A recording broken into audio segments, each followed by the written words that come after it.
Today I'm going to be showing you guys the Stonewall Dutch. This is like a system that you could play against literally anything that white plays except e4.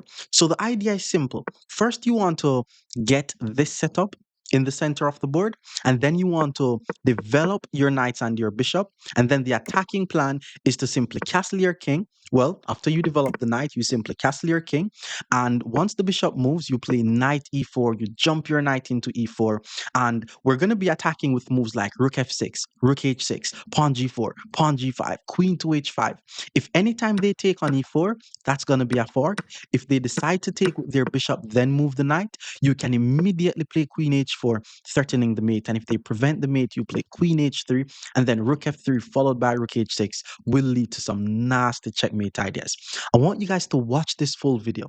Apply what I teach, and your ratings will go through the roof. Kicking things off in the 500 region, today I'm going to be teaching you guys the Stonewall defense. This can be played against anything that white play except e4. So if they play the King's Indian attack, we're going to be able to play the Stonewall defense. So here's how we're going to be doing it. We're going to start by playing the move pawn to e6 followed by bishop to d6, putting our pieces, like putting our pawns on light squares. So for example, pawn to d3, we go bishop to d6, pawn to f5, bishop to g2, we go pawn to f5, and then we want to play pawn c6, knight f6, and castle. Once you do this setup, and it's anything that they play except e4, then the Stonewall defense is perfect against this. So once they castle, let's go knight to f6, developing the knight. My plan from here is to simply get my king out the center of the board, and I'm actually going to be using the Stonewall defense to start an attack on the opponent's king. Now, you're not always going to be playing against the King's Indian attack. Whenever you play against the King's Indian attack, usually you want to move this pawn from e6 all the way up to e4. So you're going to want to play moves like pawn to e5. And if he's not careful, you're going to play moves like pawn to e4. So the rook moves over to e1. That's a sign that he wants to play e4. So let's start by playing e5 here. And e4 should not be safe for him because we have 1, 2, 3 pieces on e4. He only has 2 pieces on e4, which is why he pulls the knight back because he really wants to play e4, but I beat him to it. If you're able to get like a setup like this, you're going to already have massive space. So he took the pawn. Let's just take back. All of a sudden, my light squared bishop is active, and I'm already threatening some very cool ideas. Pay attention to this pawn on f2. His pawn on f2 is the only piece guarding g3. So if he allows me to play pawn to e3 and then he takes, I'm going to be able to take on g3, attacking his rook, and this could lead to some very nasty checkmates. Okay, it's happening. Knight moves to c3. Let's play pawn to e3, attacking the knight. If the pawn on f2 takes on e3, then my bishop takes on g3, attacking the rook, and I'm going to just start a massive attack on his king. So he took the pawn. Let's take on g3 and attack the rook, which means the rook has to move over to f1. Now that the rook moved, it's best if I use the time to bring more pieces in the attack. But here's a very nice move I could play. Actually, I think it's best. Let's just develop some other pieces first. I wanted to play queen to e8 to attack e3, but my pawn on d5 would have been hanging. I'm also trying to play queen e8 followed by queen h5 because once I take on h3, that should also lead to a checkmate. Okay, knight to a4, that was not needed. No need to be putting the knights on the edge of the board. Now I'm going to play the move queen to e8, attacking the knight. The plan is still to play queen to h5, applying more pressure to this pawn on h3. I'm assuming he's going to play knight c5, which he didn't. He counterattacked my bishop, but I don't want to give him that bishop. So let's pull the bishop back. His knight remains under attack. And if he misses that his knight is under attack, I'm just going to take it on the next move. If he pulls the knight back, however, then I play queen to h5 and bring more pieces in the attack. Okay, he didn't move the knight, so we're just going to take the free knight. You know, it happens at the 500 level. These are the types of chess that you're going to be seeing. But, you know, when we start moving up in the video, you're going to be seeing some more competitive games. Okay, queen to f1 doesn't do much. Let's finish the development. I'm also thinking of playing knight e5, hitting the rook, queen h4, continuing my attack on his king. Bishop to d2. Okay, here's what I'm gonna do. Let me start with queen to h4. I want to play knight e4. I also want to play knight e5. I don't want to play knight e5 and allow him to play rook to f4 though. So I may want to play knight e4 to trade off one pair of rooks so that way his pawn on h3 becomes even weaker. Bishop a5 didn't even attack anything because my bishop on d6 guards the pawn. Let's go with knight e4 here. I'm just trying to trade off this rook. If he takes, I take. His queen is going to be under attack and his h3 pawn is going to be very weak. Otherwise, I may want to play either knight e4 or knight g6 hits the queen. There's a lot of ideas that I have here. Okay, knight to d4, not bad. It's an attacking move. Okay, my bishop is under attack. Let's just pull the bishop back because eventually I should be able to play bishop to h5. Ooh, knight f5. Knight f5 is a good try. He found it, hits the queen, hits the bishop. That's fine though. I'm just gonna move my queen out the way because if he takes my bishop, my knight is just gonna take. But that was a nice move. I did not see that. Okay, so he took on d6. Let's just take back. Double pawns are fine. We're ahead by a piece. I'm just trying to play either. Okay, I'm definitely going to play knight e5 next. Bishop b4 hits the pawn. It's already guarded by my knight, so let's play knight e5 hits the rook. So now he has to find somewhere for his rook. I'm just trying to have as many pieces pointing towards his king side as I possibly can. So I'm not going to lie, this guy's okay. I was about to say he's playing some chess because he's attacking my queen, but the rook no longer guards e3. So now I'm able to take with check. And then once the king moves, knight to g3 is just a very nice fork. Okay, he blocks with the rook. I'm not in a rush to take that rook. Let's play bishop to g6. Let's apply more pressure to the pinned rook. If he takes on e4, I take on e4, and now I'm threatening some checkmating ideas. Otherwise, he only has two pieces guarding the rook. So he took. Let's take back. Now he does not have the light squared bishop anymore, which means queen to g3 could very well lead to a checkmate. He decided to take the free pawn, and this, my fellow viewers, will be a checkmate. Now, here's how we're going to do it. I'm going to start by playing the move queen to g6, check. I mean, if he blocks with the queen, we take the queen, we win the game. But if he blocks with the rook, it exposes his queen. So first we're going to take his queen, and then we're going to take on g2 with either the queen or the bishop, depending on what he plays, and that will lead to a checkmate. He blocks with the rook, and as we said, first we grab the free queen with check. He took with the rook, and it's just a checkmate. More Stonewall defense against 600 rated players. Stick around. Opponent is now 600. Let's play some Stonewall defense. And we're facing a London system. We're going to be playing pawn to e6, knight f3, develop the bishop to d6, same idea. But one change that we're going to make is I'm actually going to be taking with the pawn. So that way, whenever I play pawn to f5, I'm able to play knight f6 followed by knight e4, and white is not going to be able to play knight e5. And that's why I took with the pawn. So let's just go knight f6. We're going to continue with our normal development. They castle the king. We're going to be castling our king. And after pawn c3, let's start by playing the move bishop to d7, actually. Like, remember I told you guys about this maneuver? Bishop to e8 followed by bishop h5? It's a very good way to get our bad bishop turning into a good bishop. And we're never going to be afraid of moves like knight g5 because, yes, it attacks e6. Yes, it threatens a fork. I'm just going to guard it with queen to e7. Eventually, I'm going to be chasing away the knight. The bishop is still going to go on h5. My knight is still going to be jumping in on e4. Pawn to b4. Okay. All right. Let me start with bishop h5. Let's first turn our bad bishop into a good bishop. And then once the queen move, that's when actually no, let's be principled. Let's finish our development first. My bad. Let's finish the development, then I'll play knight to e4. So bishop to b5, applying some pressure to my knight, which means if I play knight e4, he's going to take. With that being said, I have to move the knight out the way. Luckily, it attacks the queen. And then once the knight moves, that's when I'll hit him with knight e4. Queen moves out the way. Let's hit him with knight e4, attacking both of the unprotected knights. He took on e4. It's usually always best to take back with the f pawn.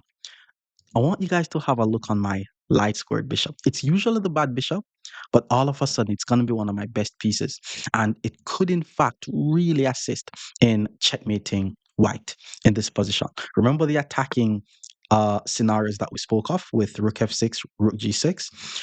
Rook to e1 is actually a bad move.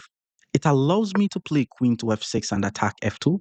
And the only move that he could play to not lose f2 is to put the rook back on e2. So he's actually about to lose some material because that rook that is on f1 is about to be chased away with bishop to e2. Okay, pawn to f3. I'm assuming he just wants to make it easier for me. Because why play pawn f3? I have one, two, three, four pieces covering the square. He only has two pieces covering the square. So let's just take on f3 here. And then once he takes with the pawn, we take the free pawn. And okay, he took with the knight. Does not matter. Let's just take the knight.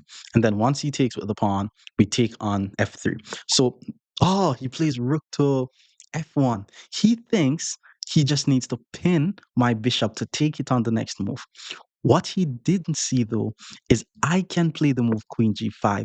Now his pawn on g2 is pinned. His pawn is not able to take because pin pieces doesn't protect. Once he plays rook takes f3, my rook is going to be able to take on f3 and his pawn on g2 will never be able to take. I'm also threatening checkmate on g2, by the way. So he plays pawn to g3 to prevent the mate, but his pawn on e3 was also under attack. So now we take on e3 with check. The king is not able to move, so he has to block the check with his rook. And once he blocks with the rook, here's how I'm going to checkmate him. This is actually very cool. His rook is pinned, right? How am I going to apply more pressure to the pinned rook? I'm going to play the move bishop to d1. It's like a discovered attack on the rook. Yes, I'm sacrificing my bishop, but I want to play rook takes f2 so that way my queen is going to be on the same line as his king to set up discovered attacking ideas. I'm expecting him to take my bishop, but once I take his rook, this should lead to a checkmate. Okay, that was not bad. That was actually not bad. That was not bad. I think I should have played bishop to e2. He just didn't take the bishop. I wasn't expecting him to not take the bishop. You see, now I just have to pull my bishop back because he just didn't take the bishop. That was such a good move. Okay, fine. Let's pull the bishop back. That was nice. Now he's able to play queen to d2, and he's actually not going to be getting checkmated. I mean, yes, I'm ahead in material. Yes, I'm going to be able to trade a few pieces off the board, but the game is going to be way longer. I should have just played bishop d2, hit this bishop, and then I'm going to be able to take his rook. Okay, I gave him all of that compliment just for him to hang the bishop. That's a free bishop, bro. What was that? Now I'm attacking his queen. Okay, he moves the queen out the way. Let's also take on c3, another free pawn because the queen guards the knight. And now I'm trying to set up the trap that I was always trying to set up. If I manage to check him here, which he fell for, rook to c1 is trying to attack my knight, but he's basically going to lose. Because now once I play knight e2 check, he's not able to take with the rook due to the pin. And if he takes with the queen, my bishop is able to take. With that being said, he is forced. Well, he took with the queen. He would have been forced to move the king. But let's just take the free queen and just take the free rook on the next move and just checkmate the guy. He moves the rook, and this is now just checkmate in two moves. We take the rook, the king has to move, and that's going to be a checkmate. So let's take on f2 with check. The king has to go to h1, and that's just a checkmate. More Stonewall defense against 700 rated players. Stick around. Our opponent is now 700. He played d4. We're going to be playing some Stonewall defense. After pawn c4, let's just play pawn to c6 in this position. And from here, the whole idea is to play pawn to e6 followed by pawn f5. I'm not going to lie though, there is the possibility of white playing pawn to e4 in this position. If white plays pawn to e4, it's actually yeah, he did play e4. It's like a whole different idea. But I'm going to try to keep it in the spirit of the Dutch. Like, I'm thinking of playing, okay, here's what I'm going to do. Let's take on e4. And then once the knight takes, I'm going to play f5. That's what I'm going to do, just to keep it in the spirit of the Dutch. So we're still going to play knight f6. We're still going to play bishop d6, knight g5. Let's go knight f6. My pawn on e6 is actually weak though, so I have to be very careful here. I'm thinking of playing moves like bishop b4, checking the king, assuming he's going to simply block with the bishop though, so that may not do anything. Knight f3 is going to make it a bit challenging for him because I'm able to play pawn to h6, chasing away this knight. The only square that the knight is able to go is on the edge of the board. What are these guys doing, man? Come on, bro. I literally just attacked your knight. It's crazy. I tell you guys, when you're sending the challenges, please make the games competitive for the audience because that's just a free knight. I mean, maybe he's trying to sacrifice or something. Now he plays queen e7, putting his queen on the same line as my king. But that's another free pawn, bro. Because once you take, my knight is there to take. My queen is also there to take. So if he decided to take on g5, my e6 pawn is now under attack twice. But let's just play bishop to b4 check. I'm just going to run my king out the center of the board. Yes, he blocks with his bishop. Let's take on d2. Is he going to take with the king and prevent him his own self from castling just because he wants to take on e6? So he has two pieces attacking e6. Let's take on c4 with check because my queen is on the same line as his king, which means he is forced to move his king. Okay, he puts his king on c3. The guy's begging me to checkmate him. We're going for mate here. There has to be a checkmate here. I'm not fully seeing any mate, but what I'm seeing though is the fact that the knight is unprotected and my queen is on the same diagonal as that unprotected knight. So hitting him with knight to d5 check automatically means that that is a free knight. But I'm trying to see if there's a checkmate somewhere here. Okay, he pulls the king back. Maybe there's no mate, but a free knight is a free knight. We're 14 moves into the Stonewall Dutch. The guy played this weird e4 move that kind of prevented me from getting the setup, but he just decided to blunder his pieces. Pawn g6, assuming he wants to play pawn to f4, not afraid of that. Let's just continue to develop our pieces. His king is in the center of the board. I was just about to say I was threatening to play knight d4. That's just a fork, bro. That's just a fork. Is he going to resign here? Okay, he moves the king. Let's grab the queen. And now I'm going to play the move pawn to f4. Why am I playing pawn to f4? If he takes on f4, it leaves his bishop unprotected. So he decided to take on d5 first. Let's just take back though. I'm ahead by 13 points. Like, I want to trade. King to f3, I'm going to play the move bishop to f5 because I'm trying to set up some checkmates on the light squares. Ooh, he played rook to e1, checking my king. I'm going to block the check, bishop to e4 with a check. So now he's forced to pull his king back to e2. And then once the king move, I'm going to check on f3. If the king goes back to f1, I'm just going to play rook takes h2. And this is definitely going to be leading to a checkmate. In fact, okay,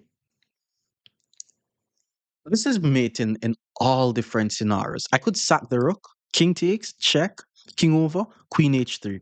This is called the day minus mate, by the way. Sacking the rook on h1 with check. The king has to take, swoop over the queen.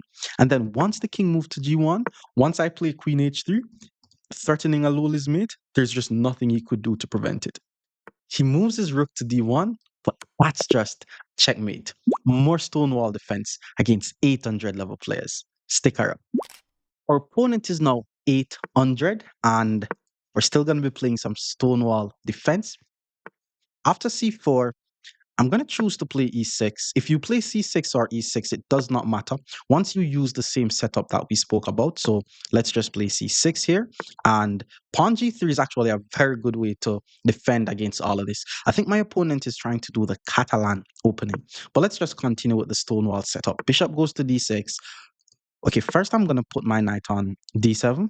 So that way it's harder for them to play knight e5 because now I have two pieces covering e5. Then once the king castled, that's when I'm going to play pawn to f5. My plan from here is to go knight f6, castle the king, start some attack on their king. It's usually going to be harder for me to attack the king because a fianchetted bishop is close to the king. So if you're someone who is always under attack, just play an opening where you fianchet your bishop, and it's going to be harder for them to attack your king. Not saying that they're not going to attack your king, but it's just going to be harder. So knight c3, we play knight f6, just developing. The plan from here is to just get our king out the center of the board. Bishop to g5 is fine. Let's get the king out the center of the board. Eventually, I should be able to play pawn to h6. And again, I know I tell you guys not to push pawns on the side that your king is on. And I already played f5, and I'm going to play h6. And I'm also going to play g5 if I'm trying to attack the king. So he took on d5. Let's actually take with the e pawn. It's usually best to take with the e pawn, especially when your f5 pawn is not hanging. And because I want to play knight to e4, I may also just move my queen out the way, but pawn to h6 is also fine. Queen to d3, you see what he's doing? He's trying to win my pawn. Okay, what if I play queen e8? He takes the pawn, I play knight e4. I mean, the queen is not going to be trapped, but yeah, it's something has to be there. Let's play queen to e8. If he takes my pawn on f5 and I play knight e4, it's going to be a discovered attack on his queen. My knight is going to be attacking his bishop on g5, which is going to be, the knight on f3 is going to be one of the main defenders. My rook is already attacking f3. So I'm also thinking about ideas of sacking my rook and then taking on g5. Okay, he took the free pawn. Now we play knight e4. That's a discovered attack on the queen. The queen also does not have a lot of squares. Like if you notice, the g5 square is the only square for the queen. The question is, am I able to trap that queen? That's the $1,000,000 question. Okay, queen all the way back to h3 was not the correct idea. Like I want to play knight e5, but it kind of forces him to play the correct idea. What I'm about to do, it's kind of like a removing the guard tactic. You also have to, let me think. If I sacrifice my rook, he takes back, I take the queen, and I'm winning. The issue is, if I sack my rook, he's able to take my knight on e4 first. And that's going to be a real issue. With that being said, let's just play knight to e5 then. Like queen to h4, I think that's what he needs to play. And it's also going to be protecting his bishop. Now, I am down by a pawn, and I don't think I'm going to be able to trap his queen, but my position is fine. Like I'm the one who is attacking him. So he needs to play queen h4. And then after queen h4, I may play knight g6. Okay, that's not it, bro. It's not pawn to g4. Maybe he didn't see the g4 square because that's not just a free pawn. Wait, maybe rook takes f3 is no good because it attacks the queen. Rook f3, pawn f3, knight g5 is very strong. Or let's just take the free pawn actually. The bishop is still on the same line as the queen, which means if he does not move the queen, I'm just going to move my knight somewhere else. And that's going to be a very strong discovered attack on his queen. Okay, knight takes pawn. Let's just take back. That's fine. His knight on f3 is going to be under attack. My bishop will still be on the same line as his queen. I'm actually seeing a line that could possibly, well, if he puts the knight on e5, I take and it's a free knight because my bishop attacks the queen. But if he puts his knight on any other squares, then I take on h2 with check. If he sack the queen, I take the queen. But if the king goes to h1, knight takes f2, discovered attack, winning his queen. It's crazy position. So he's either going to be losing his queen or losing his knight here. Okay, knight to d2, and this is what we spoke of. Bishop takes h2 check. If he sack the queen, we take the queen. But once he plays king to h1, my bishop that is on the same diagonal as his queen allows me to play knight takes f2, discovered attack on his king. Doesn't matter what he plays here. My next move is going to be bishop takes h3. He took. Let's take on h3. And this is now just completely winning. Maybe he's going to take on f8. I take back. He takes on h3 or h2. But I'm just ahead by like 8 points here. Let's take back. Still ahead by 8 points. And once he takes one of my bishop, I'll just move the other one to safety. So he took this bishop. Let's take on g2 because that allows us to trade. And then once the king moves, What do I do here? Let's just move the queen out the way because he wants to play rook to f1, and moving my queen out the way also threatens queen to g4 because his bishop is unprotected, his king is exposed. Once I hit him with queen g4, it's over. Knight e4 doesn't help because even though the knight guards the bishop, queen g4's check still attacks everything.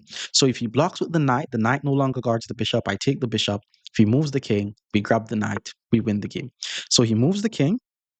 Let's grab the free knight. Okay, he moves the pawn. Now we're going, well, okay, I'm trying to go for checkmate here. Let's start by playing rook to f8 check. Like queen to h1 wins a rook, but I'm trying to go for mate.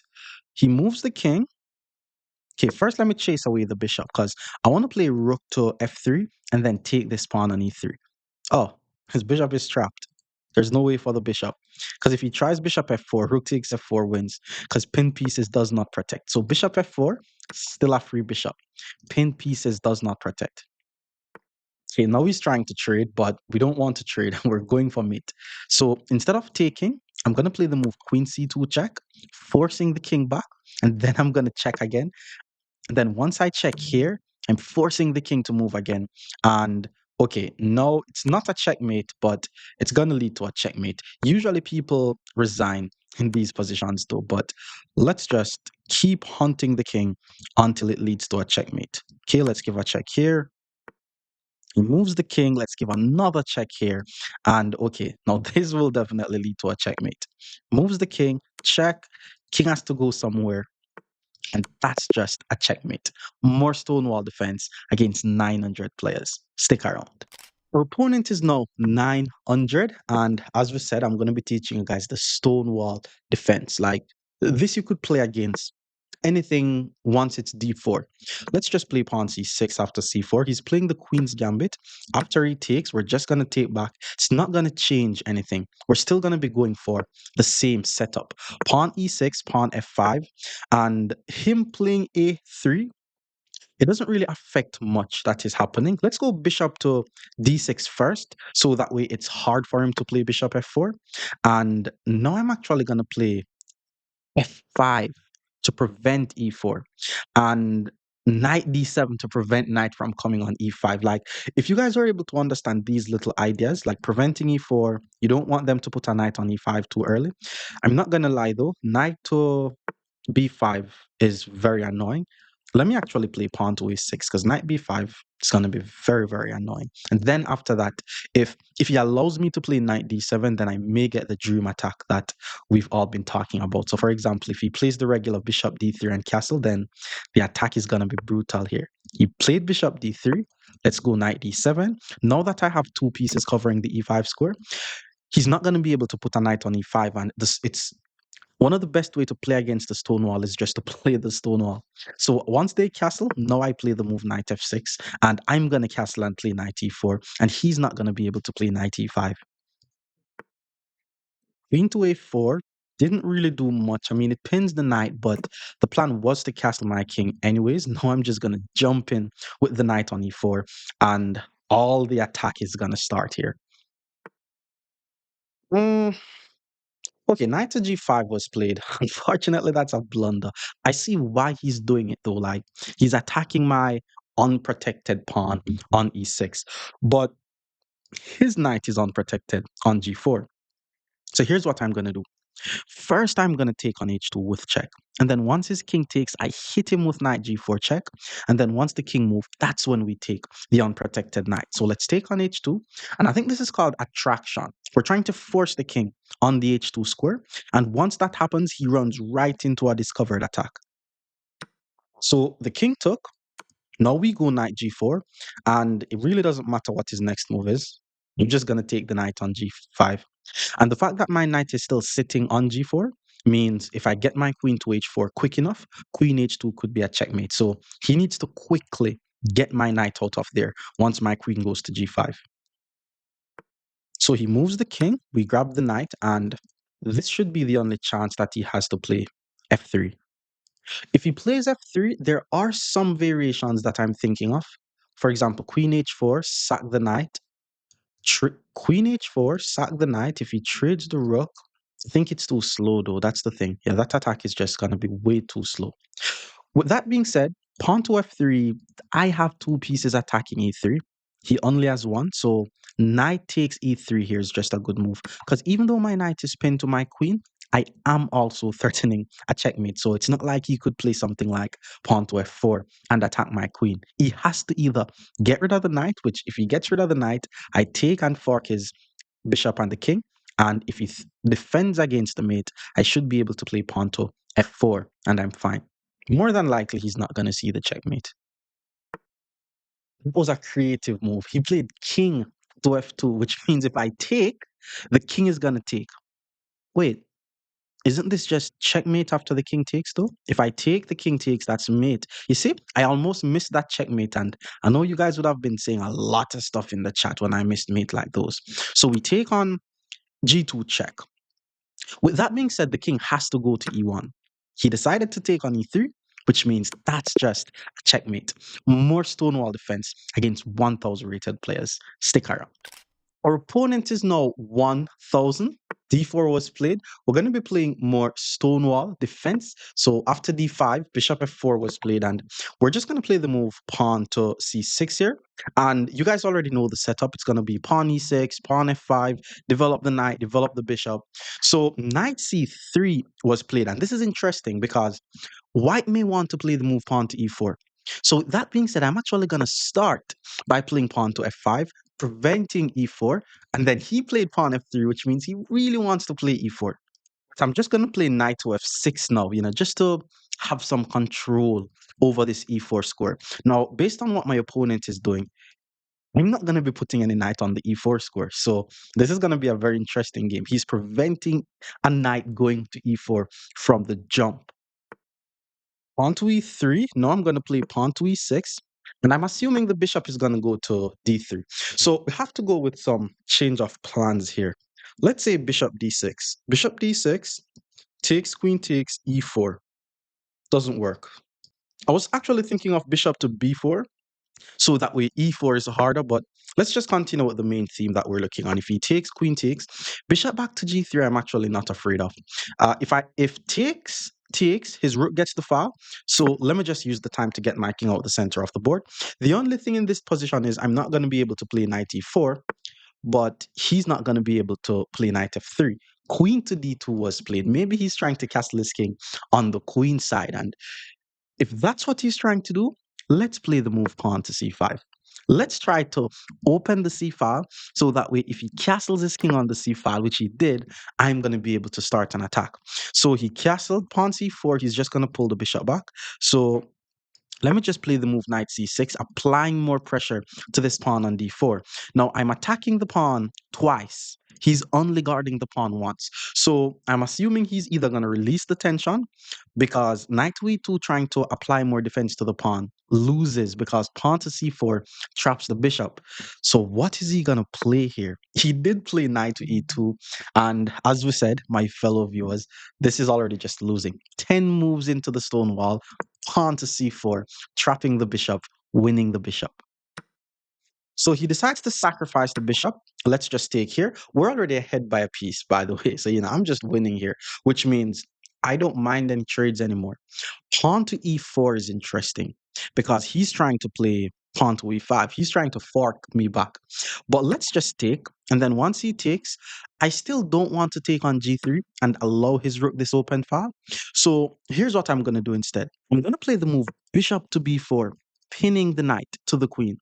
Now, I want you guys to remember that pin pieces does not protect. So even though he plays pawn to a3, we could use danger levels here. He's only attacking my bishop, but because pin pieces don't protect, we're able to play knight takes e4, which attacks the opponent's queen. He's not able to take because he's going to hang his queen, and then once he moves his queen, that's when I'm just going to trade some more pieces off the board because we're just winning here. So he moves the queen. Let's take on c3, and then once the knight takes, we're going to take on c3 again. And yes, bishops are better than knights, but if you're ahead by a piece, you should just be looking for trades. Now, once I play queen d5, I'm applying pressure to his unprotected pawn. The plan from here is just to develop my bishop, swing my rook on a file, maybe the f file or the d file. That's where I'm going to be putting my rooks. When it comes to open files, you guys should be putting your rooks whichever no pawns are. So I don't have any pawn on the f file. I don't have any pawns on the d file. That's where the rooks belong. So rook to d2 guards the pawn.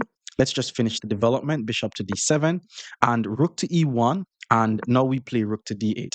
Now I want to say all my pieces are doing something, but this bishop on d7, it's just there. Like it's developed, but what is it really doing? I mean, the pawn on e6 is already guarded. I don't need to rush too much things here, though. Bishop to e8 to g6 would, like the thematic maneuver that we spoke about, that would still make a lot of sense. I'm also thinking about b5, a5, b4, though. Like that would start a very nice attack on the opponent's king. Bishop h4, hit. Okay, all right. That's that move I didn't see. That's very annoying, by the way. I mean, um. Okay, here's what I'm gonna do because you guys know I don't like to play defensive moves. Instead of moving my rook, I'm gonna play the move pawn to g5 and attack his bishop. Another example of offense is the best defense. Now, it's also very important that you're aware of the fact that I am moving a pawn in front of my king, which is usually risky. So queen to g3 could have done some damage. He pulls the bishop back. Now let's play b5. The plan is to play a5, b4, and moving my bishop back to e8 would have also been good. So he plays h4. Not bad. Let's play h6, just guarding the pawn. My king is actually a bit exposed here, so I have to be careful. So once I take back, I would not be surprised if I see him playing moves like rook h1, trying to control this file. Bishop c7, that was not really necessary. I mean, it attacks my rook, but once I move, I'm going to be attacking his bishop, so he's still going to have to waste time playing bishop moves. Again, I have to be very careful here because I push pawns on the side that my king is on. Rook to h1 is going to be threatening rook to h8. With that being said, I most likely need to get rid of this. But then, yeah, that's actually weird. Guys, this is why you should not push pawns on the side that your king is on. Queen to h3 is also coming. So here's what I'm going to do. Let's take let's take on e5 first because we have to eliminate. Oh my lord, that was bad. Oh, it wasn't bad. Rook takes c5 weakens his back rank. So I'm going to be able to play rook to f1. If that wasn't the case, then this would have been a fork. So he took, let's pull the queen back to c6 because I have to defend my bishop. And from here, it's just about not getting checkmated. My pawn on g5 is weak. So if he plays something like queen to g3 or queen to e3, I'm probably going to play rook f5 to guard the pawn and doubling up my rook on the f file. If I'm able to double up my rooks on the f file, then I'm not going to be getting checkmated. But this is what happens when you push the pawns in front of your king. Pawn to g4. Now he's able to play rook h2, not rook h1 though, because my queen covers the square. So let's play, okay, rook f3. There's queen d4. I don't want to tell him that there's a good move in the position. Hmm. All right, this is not the easiest position to play. I'm not gonna lie, but let's play rook c7.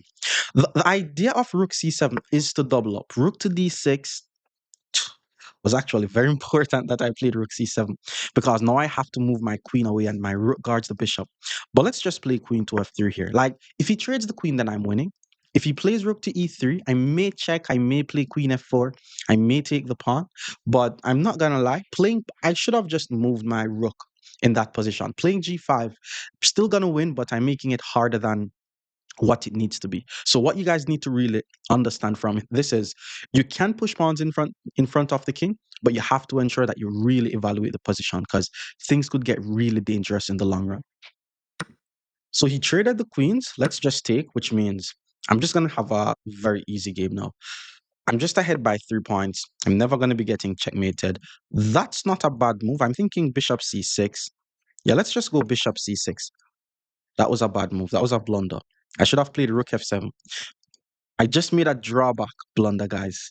The bishop was guarding e6. It's no longer guarding e6. So he legit all he needs to do here is take the free pawn. He did take the free pawn. Now I'm gonna play king to f7 to attack the rook. And I mean, rook to d6 is also a very annoying move because it guards the rook and attack my bishop. He decides to put this rook on d6 instead, which means if I go bishop e4, I want to play bishop e4, pawn e6, king here. Let's play rook to f2 first. I want to be able to play bishop e4.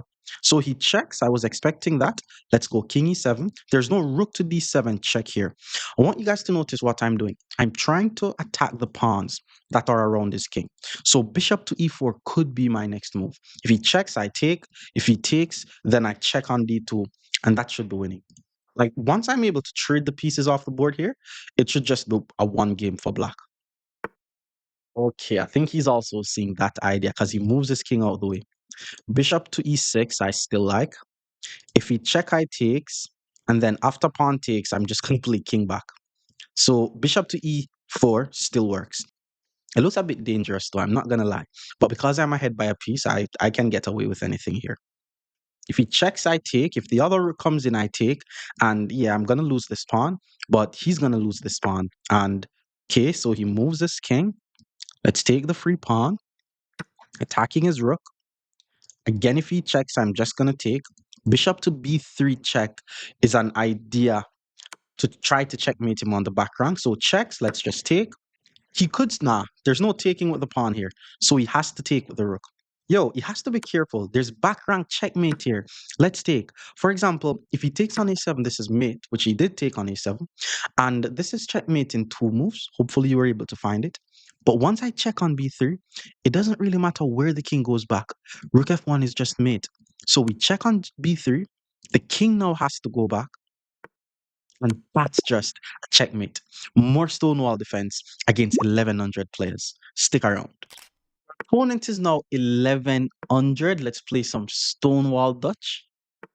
Pawn c4, we play pawn e6. Pawn, pawn here, pawn here. That's the whole idea. This works perfectly against the Queen's Gambit, by the way. Knight f3, we go pawn e6. And then pawn to f5 is just going to be our next move. So bishop f4, let's play pawn f5. This is the typical setup.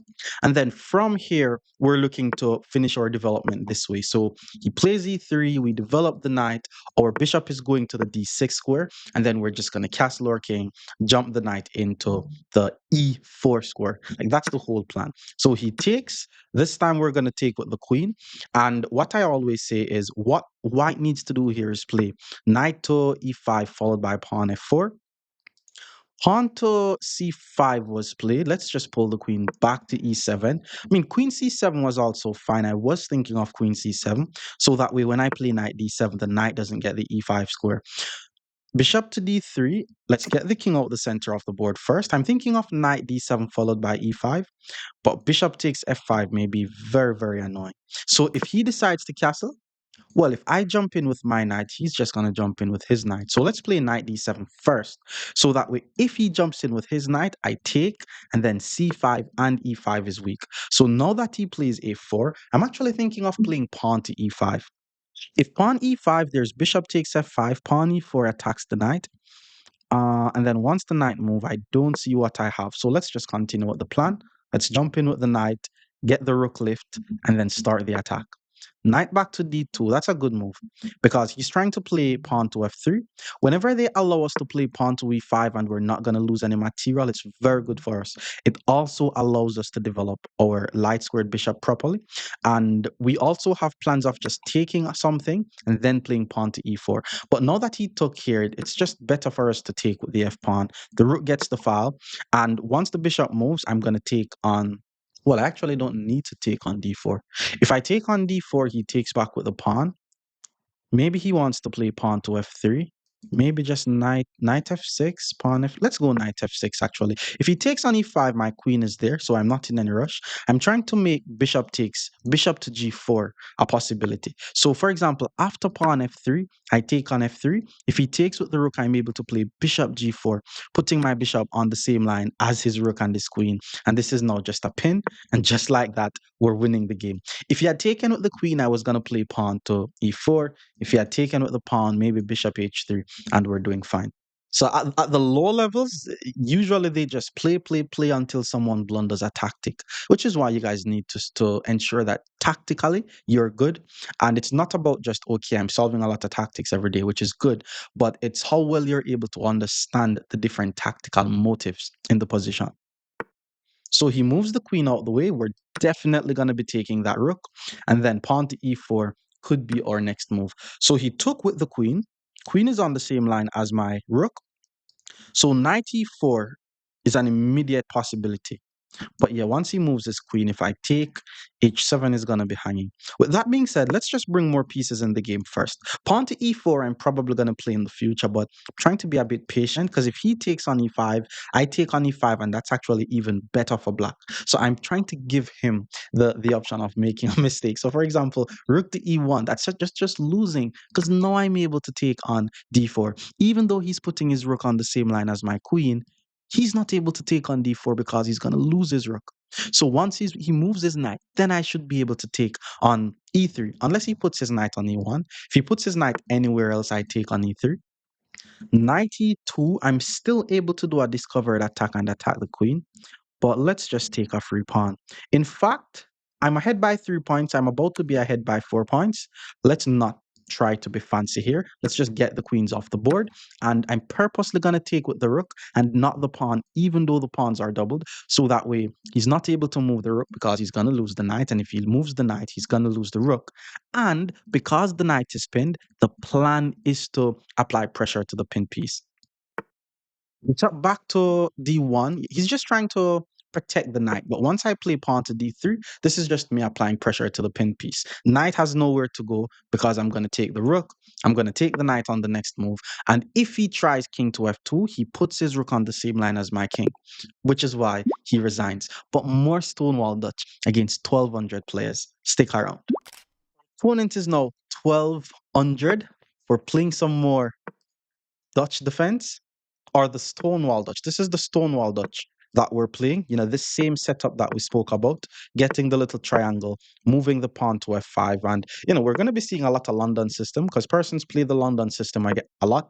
But as I said, the Stonewall is something that you could play. So he's actually playing the London system, which is what you can play against anything. The Stonewall is also something that you can just play against anything. So now you guys are about to see the London system versus the Stonewall Dutch. Now he pulls the bishop back to g3. Now I'm just going to simply get my king out the center of the board. And you guys know the drill. Once the king is castled and out the center of the board, the plan is to jump a knight into the e4 square. So knight d2, let's jump in with the knight. If he takes with the knight, I take with the pawn. That's a fork and he loses. Usually the best thing for them to do is try to move their knight to e5 and move a pawn to f4. Let's see if this is what he's going to do. Okay. 95 immediately was played. I'm thinking about taking on g3, but that's just gonna open his rook, pointing towards my king. Knight d7 is definitely an idea, but I'm worried I'm making a tactical mistake because sometimes when you play knight d7, they take on e4, you take back, then the knight take on c6, and you're losing. But if I play knight d7 and he takes on e4, I'm probably just going to counterattack by taking on e5, then take back on e4. So let's go with that plan. Eventually, this knight could also go to f6 and keep this knight guarded, and then just bishop e8 to bishop h5. Sometimes you can just play it and leave their knight on e5, but you know you have to be aware of everything that the knight is doing on e5 because you guys know that we shouldn't allow pieces in our half of the board. Okay, queen to c2 was played. He's applying a lot of pressure to my knight on e4. I'm thinking about how I'm planning on just getting rid of this. If I take with the knight, he takes with the pawn. Oh, then I take on g3. That's actually very interesting. If I take with the knight and he decides to take with the pawn and attack my bishop, I take on g3 first, eliminating his bishop. Yes, he's going to take and open the rook, but I'm going to be ahead by a pawn. So let's actually take with the knight. So I think it's actually best for him to take with the bishop. If he takes with the bishop, though, I'm just going to take back, and his pawn will still be a weakness on the e5 square. So he took on e5, which is what we spoke of. Now, again, it's an in-between move. No need to immediately move the bishop because we take his bishop, which means if he takes our bishop, we take his rook. With that being said, he has to take our knight, then we take on e5, and just like that, 12 moves into the Dutch, and we are already ahead by a pawn. We do have a bad bishop on c8, so we need to figure out how we're planning on curing it. We also have bishops. Now that we have a bishop, we're thinking of kind of opening the position a bit, and I'm really seeing a lot of cases where he may want to play pawn to g4 because if I takes, then h7 is just going to be hanging. So I have to be very quick with what I'm doing. Let's play pawn to c5. If pawn g4, I'm going to play pawn c4, which will force his bishop back. The funny thing is, I'm still not going to be able to take because the queen is going to be able to go on h7. So what I need to be aware of is the fact that my weakest pawn is h7. Pawn f4 hits the bishop. Let me just pull the bishop back to f6. I want to keep it on this diagonal, seeing his king is castled over there. So eventually, if I'm able to play pawn to d4, that's going to be good for me. If I see him trying to double up on my h7 pawn, that would actually be a plan, but I should be able to just play h6. I think I'm just going to go bishop d7, develop my last piece, and then try to start an attack on his king, maybe with some pawn breaks, like immediate pawn to b5. Let the bishop take, so that way my rook now gets a file pointing towards his king, the same way his rook. Okay, rook h6, rook h7. Rook h1 followed by, once he plays rook h1, I'm going to play h6 though. I mean, if he sack, I take and I'm fine. So let's go b5. This is what we call the dynamic game, guys. It's opposite side castles, and both sides are trying to attack each other's king. And to speed up the process, I'm willingly sacrificing a pawn. He doubled up. Let's play pawn h6, not losing the pawn. Now, if he plays pawn g4, I should be able to take, but it's actually very dangerous. Like, there could be some nice sacrificial ideas here. I'm just going to play rook to b8, pawn to b4, so that way I can target his b2 pawn as best as I can. Okay, knight f3 followed by knight e4 is a nice little plan, but it shouldn't be too deadly. Let's play rook to b8. Plan is to play b4. If he plays knight e5, I should be able to take and then play queen e7. And then he's just not going to be able to defend the pawn on e5. So I'm still trying to put my attack up the board. And if he plays a3, he's going to be pushing a pawn on the side that his king is on. And we know that you shouldn't be pushing pawns on the side that your king is on. It's going to be creating what is called a hook. And once we get the hook, we're going to play a5, b4. Okay, we spoke about this. We're just going to take. His pawn structure is now just too weak. That's the issue. Like, yes, his bishop is a bit better than mine. It's not really doing anything anyways. Now I play queen to c7, and there's no way for him to defend the e5 pawn. If he plays rook h6, I takes, rook takes, king g7, and there's no sacrificial ideas. Black is winning here. Okay, the queen came over to e2. That's two pieces on my b5 pawn. I don't think I should mind him taking my pawn on b5. But I'm gonna just play c4. Let's just be patient about it. Let's force the bishop to go back. Then we take the pawn. Maybe he's also trying to put his queen on the h5 square.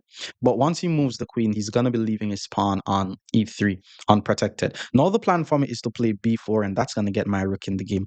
I mean, I haven't developed my light squared bishop as yet, but I mean, there wasn't really anything to do with that bishop, to be honest. Queen to f3 was played. Now he's guarding his pawn on g3.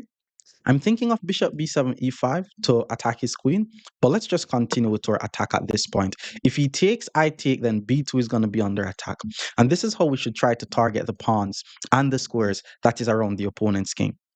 So he took the pawn. Let's just take with the rook, and b2 is just going to be hanging on the next move unless he plays pawn b3, which temporarily prevents the mate, but it's going to be opening the c file. So one of my rooks could easily be swung over to the c file and checkmate his king.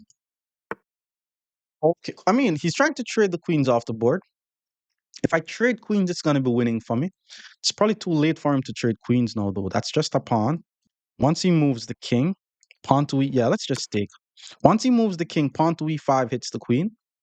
I'm not seeing exactly how I'm going to like deliver the checkmate, but he has to be in some form of trouble here. Let's play pawn to e5 and attack the queen. My queen also protects this pawn, so the queen is not able to take. Queen is also not able to take here. And if he puts his queen on h4, I'm just not going to be worried about any sacrificial ideas anymore. There's also pawn to d4 ideas. Still haven't developed my light squared bishop as yet, but I'm not seeing what is there. So queen h4.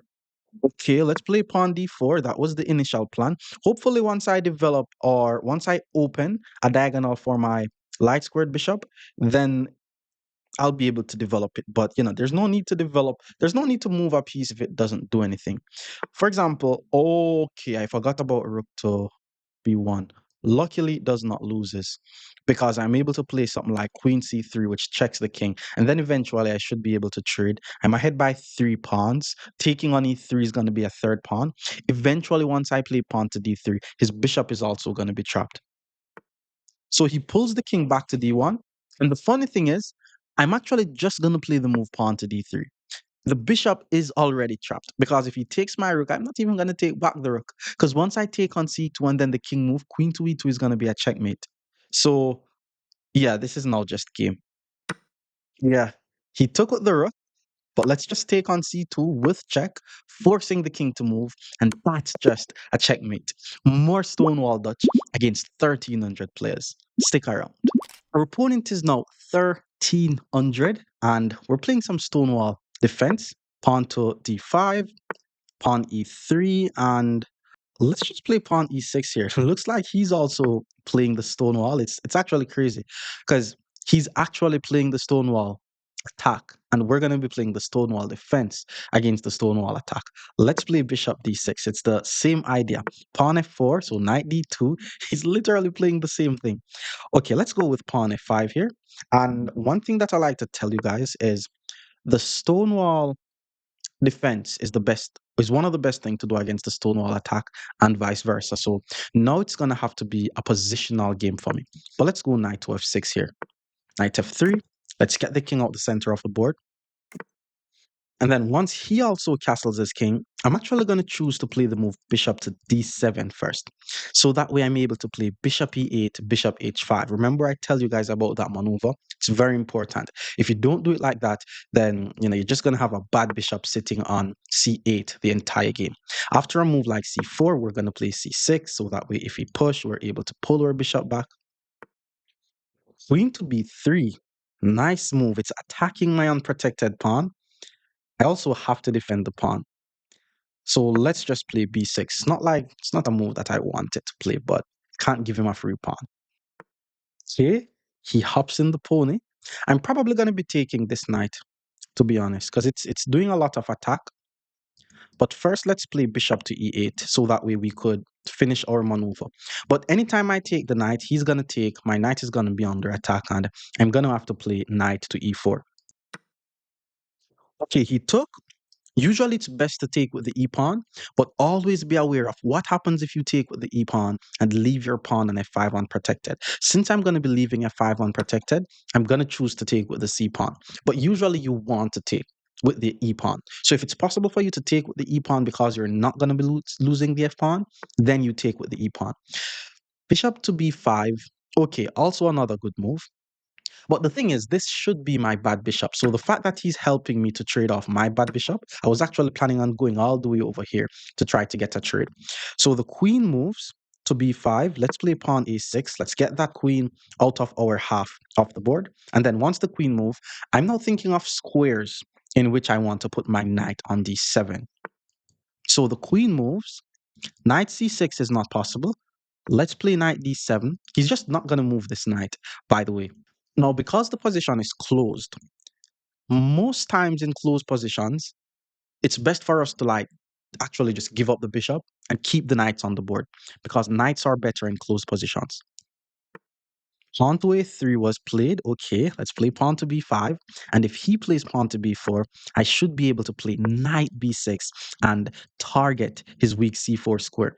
Now, if you guys just have a look on the position, it's actually very, very symmetrical. I think both of us has the same plans.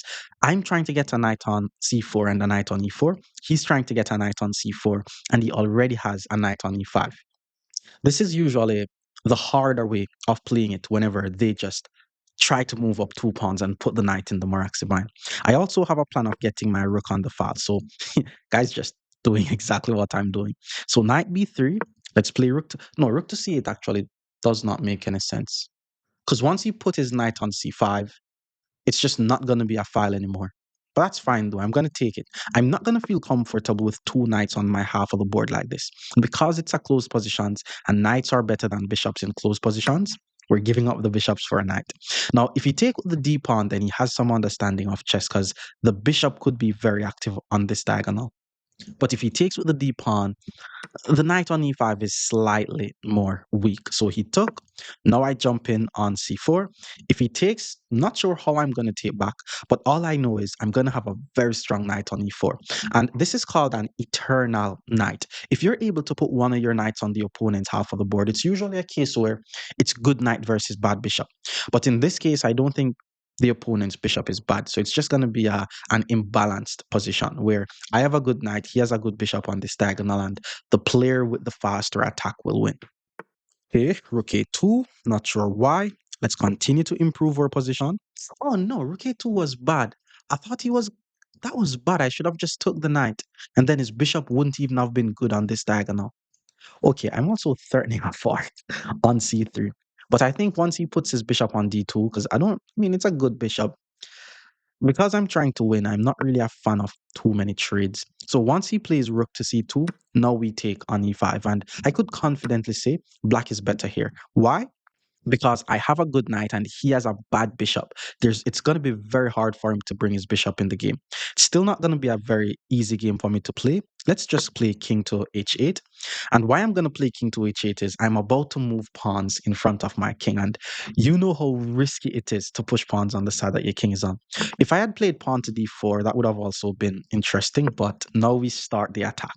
Remember, don't push pawns on the side that your king is on. So if you're going to be doing it, ensure that it saves and it makes sense. Yes, the bishop is on the same line as my king, but the pawn is never, ever, ever leaving e5.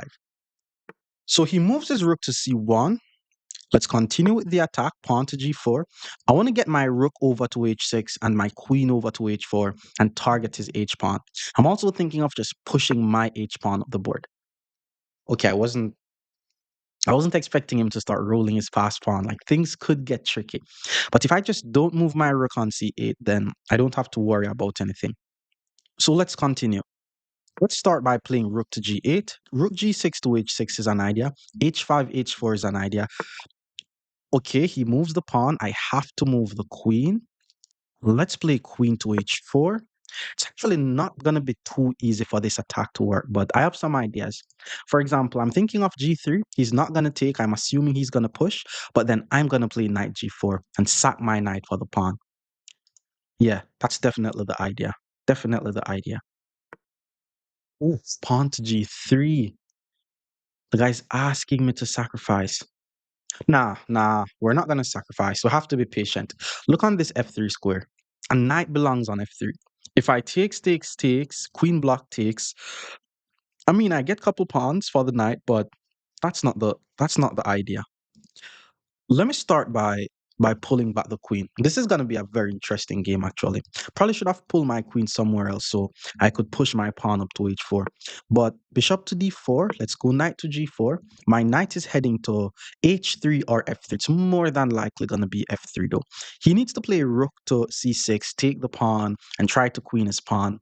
But I'm trying to checkmate his king. So he found rook c6. Let's give a check. The king now has to move. Okay, the king has to go to h1 because I have two pieces targeting his pawn on h2. So if he does not move the king to h1, then he's just going to be losing the h2 pawn, and that's just going to be too easy for me. Now, after king h1, which is what he did, we hit him with rook to g5. You notice how we're ganging up on the squares and the pawns that are only being guarded by the king?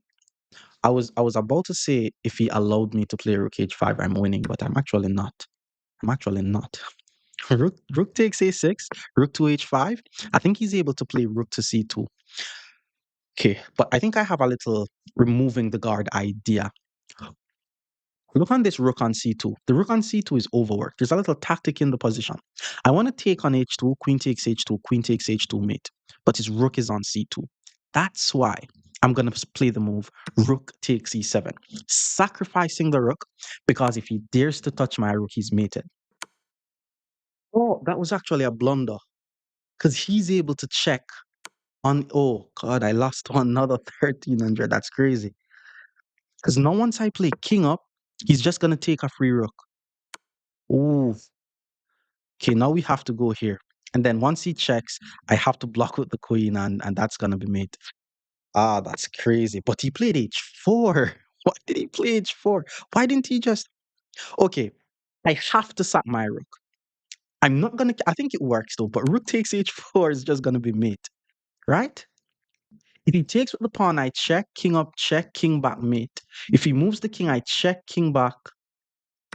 So he took. We play queen takes h4. This is actually crazy. I just made the biggest blunder ever, but then my opponent decided to make a bigger blunder. Queen h2 check. King has to go to f1, and then queen g1 is going to be a checkmate. Yo, this is embarrassing, actually, but that's just a checkmate. More Stonewall defense against 1,400 players. Stick around. Our opponent is now 1,400. Let's play some Dutch. He plays bishop to f4, and it looks like he's going to be playing a London system. Let's just play pawn c6. We're still going to be going with the regular setup. Pawn e3, we play pawn e6. Notice how this triangle looks right here. And then after knight e3, we play pawn to f5. So step one is out the way.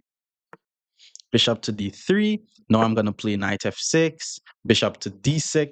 And whenever they already have a bishop on f4, you're still going to play bishop to d6 and then just trade off the bishop. I mean, putting the bishop on e7 is fine, but you don't have to do all of that. Just play it like this so that way it's simpler for you to do. You're just going to castle your king and then jump in with the knight on e4.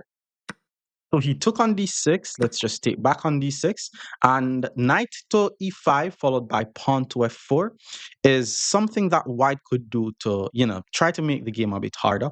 So if he doesn't play knight e5 followed by pawn to e4, so for example, a move like pawn to c4, I'm going to play knight d7, just to make it a bit harder for him to play pawn to e5. Even though if he plays c4 and I move, pawn e5 is still going to be hard to play. No, I'm going to get the king out the center of the board and play knight to e4. And the same attacking ideas will still be in the position. Or this is actually something that I need to warn you guys about this. Instead of castling, I probably should have played knight e4 before I castle, because after they play pawn takes d5, you have to be aware of the fact that once I take back on d5, my pawn on f5 is now going to be unprotected. The dream for black is actually be able to always take back with the e pawn.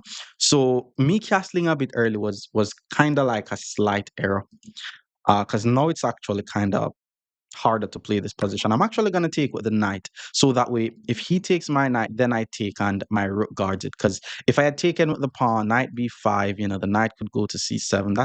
That's annoying. Now, what white needs to start thinking of is playing moves like pawn to e4. Like taking on d5 will actually be a huge mistake because it allows me to easily play knight f6 followed by knight e4. So rook c1, very good move. Not taking, because to take is a mistake. But let me continue with my idea, knight to f6. The good thing is, now if they play knight takes d5, I'm still going to take with the e pawn because the bishop covers the f5 square and my knight jumps into e4. So that's like the dream plan that I'm trying to go with. But especially now that white is able to play knight e5 followed by f4, sometime in the future, because he doesn't want to lose his e3 pawn. I think white is playing perfectly fine here. But then he decides to take on d5. I'll take back on d5. And again, knight to e5 followed by pawn to f4 is just good for white, which he did. He plays knight to e5. Maybe I need to get this bishop over in the game before I play knight e4. Because if I play knight e4 now, there's pawn to f3. So let me just play the move bishop to d7. If I had played bishop e6, that would have also been decent. And whenever you're going to move this bishop, always remember that you're probably leaving your b7 pawn unprotected. So don't lose the pawn like that. And then he decides to play pawn f4. I want you guys to notice how strong this knight on e4 is. And what would also be even better is if I play knight e4, he gives up the bishop for a knight, and then his knight is just going to be permanently placed on the e5 square. So from a strategic perspective, what white is doing in this position is basically the little ideas that you need to play against the Stonewall. Okay, but let's think. Knight e4, maybe knight g4. I'm probably going to play knight g4. But knight g4 takes. Yeah, let's go knight g4. Because no, my knight e4 attacking ideas won't work anymore. If he takes my bishop, I don't mind. I'm just going to take and then find a way to put my knight back on e4. I'm also threatening a fork on e3, so I'm assuming he's going to take on g4. And once he takes on g4, I'm going to try to play moves like bishop f5, get the bishop off the board, and then his pawn on e3 may become a real weakness that I'm able to target. Okay, queen to d e2 was played. That's a very patient move. The guy's really like, oh, to take is a mistake. I'm not gonna take on g4. He probably wants to play h3. So then when I take, my queen is under attack, and that's just the right thing to do, man. This guy's playing some chess. All right, this rook needs to join the game. Eventually, once he plays h3, I'm going to be forced to take, which means he's more than likely going to be attacking my pawn on e5. So I need to find somewhere for my queen. What if I play queen to h6, pawn to h3, takes, takes? Let's do that.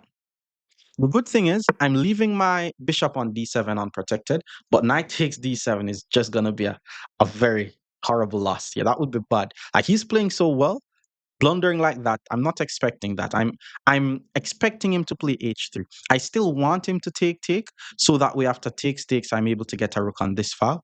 But okay, so h3, let's take, and then once he takes, I either swing over my rook or play pawn to f4. So pawn to f4 now. If he takes, I takes, I takes, hit the rook, hit the pawn. Yeah, that's not bad. Let's go pawn to f4. I'm still trying to do some sort of attack. All of this would be perfect if my rook was on e8, but I'm trying to ensure that I'm the one with the tempo. You know, I don't want to waste any time at all. Okay, pawn to e4. I was actually thinking about pawn to e4, and I'm not sure if pawn to e4 is a strong move or a mistake, because my whole idea was to play pawn to f3. Now, if I play pawn to f3, I attack the queen. My queen is on the same line as this rook. So if he takes with the pawn, h3 will be left unprotected. But once I play pawn to f3, anytime or if he decides to take with the rook, which would be a horrible blunder, my rook is going to take his rook. And then in the end, he's just going to be blundering his rook on c1. So maybe he's also just going to move his queen somewhere and I'm going to take on g2. But I'm expecting him to take on f3 with the pawn. And once he takes with the pawn, that's where I may just play bishop takes h3, attack his rook, and then just try to figure it out from there. So he did decide to take with the pawn, which leaves h3 unprotected. Now we take on h3 and attack his rook. And he's not able to play a move like rook to f2 because he's not allowed to leave his rook on c1 unprotected. So I'm expecting him to play something like rook to e1 or rook to d1. And that's where I'm going to try to start an attack on his king. I only have two pieces in the attack, and his queen is also in the defense. So I need to bring more pieces in the attack. I'm thinking of rook f4 followed by rook h4. And once I have three pieces in the attack, then something has to be there. Rook to e8 followed by rook to e6 followed by rook to g6 would be completely winning. But to me, that's a bit too slow. Oh, I wasn't expecting him to. Oh, he sacked the exchange. I actually wasn't expecting that. That's interesting. I mean, I'm gonna take it though, bro. That's the thing. Let's just take. Or maybe check him first. Nah, I don't need to check him first, because that's just putting the king to safety. No, no. I'm gonna check him first. Here's what I'm thinking. If I check him first, and he moves his king to h1 or h2, I take the rook, and once he takes back with the rook, rook to f4, and there's nothing you could do to prevent rook h4, so that's going to be a checkmate. So queen to g5 check is actually very, very strong, because he's not going to block with the queen. He has to move his king.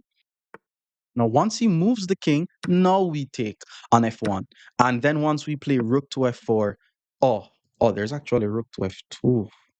Okay, if the king was on h2, then rook h4 would have been winning. But he has rook to f4. So he's actually surviving a bit longer. I mean, rook f4, check, block.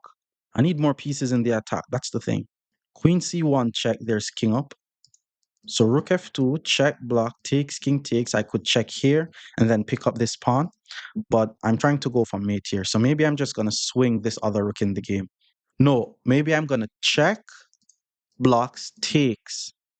I'm not sure. I mean, it's winning, but the question is, what's the best way to win?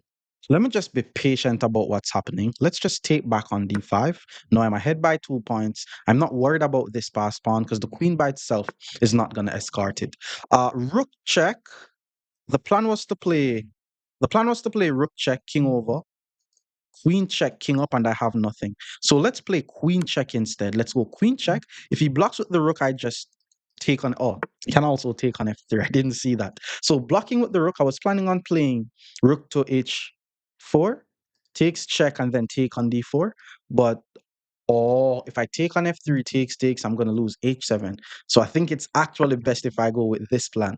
And then after the trade happens, I'm able to take on d4 or just finally get my a rook in the game.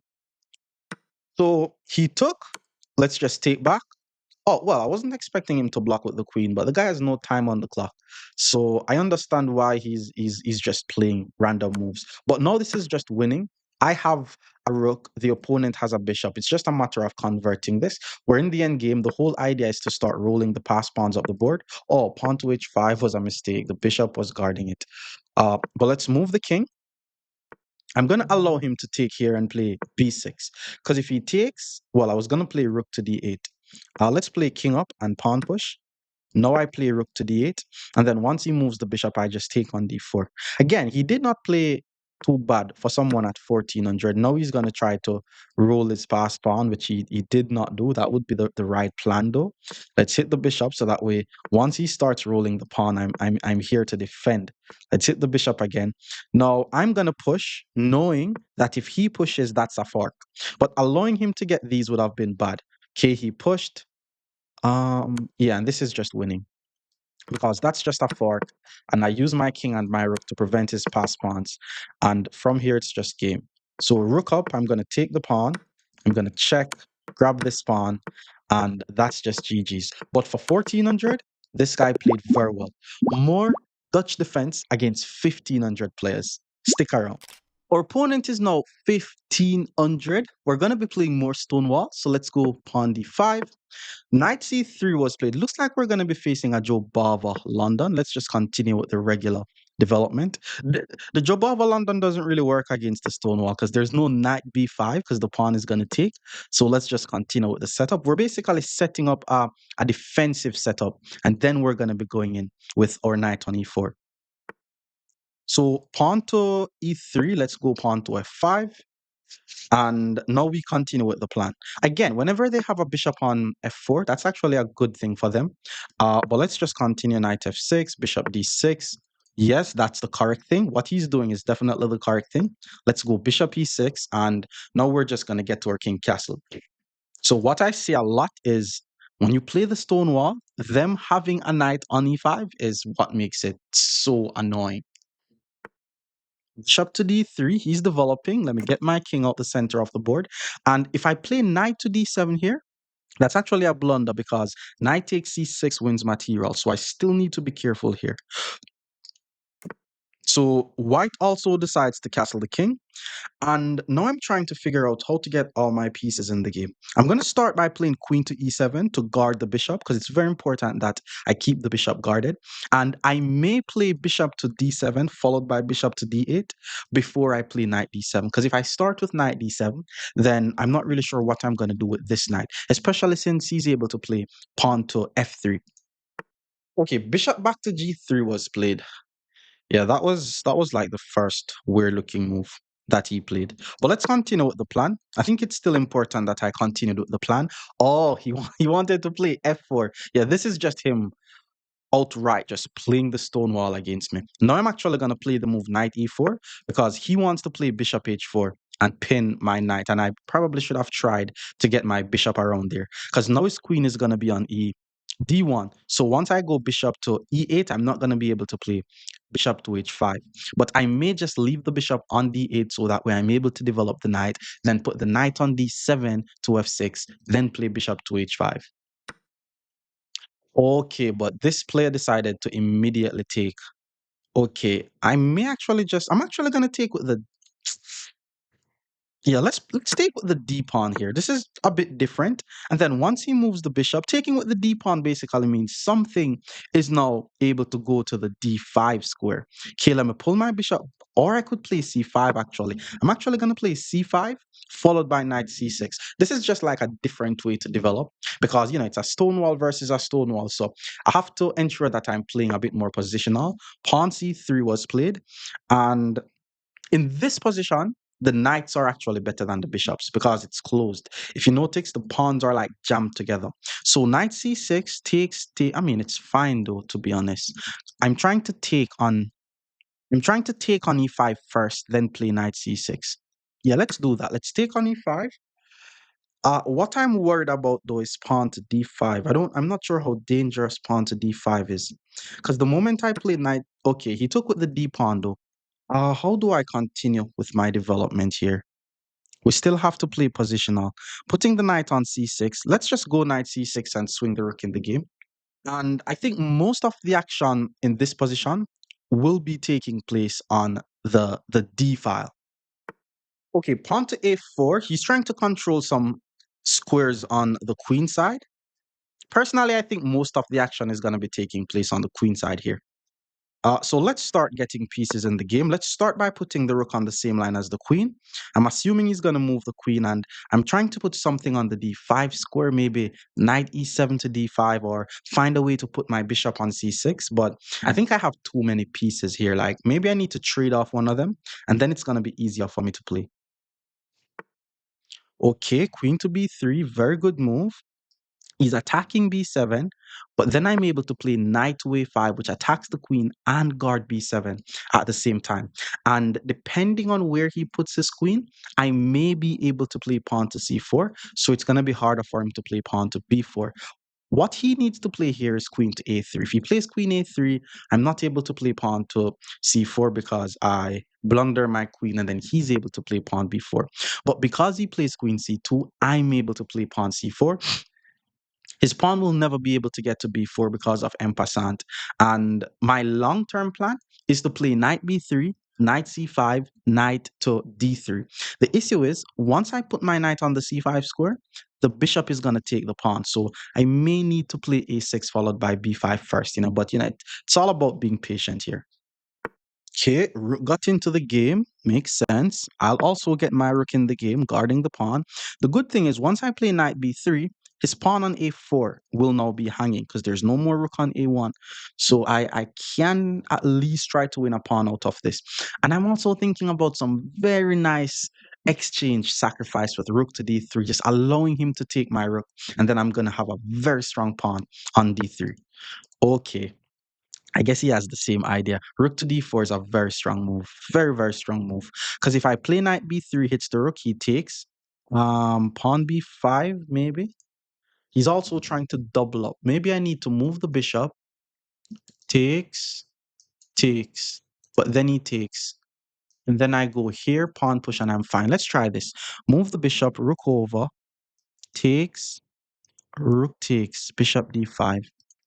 Yeah, I'm trying to get my rook on the d5 square. Maybe if he plays rook over, I just play bishop to d5, not trading, get my knight on b3, and then first I get my knight on d3, and then I come back and then try to attack the a pawn.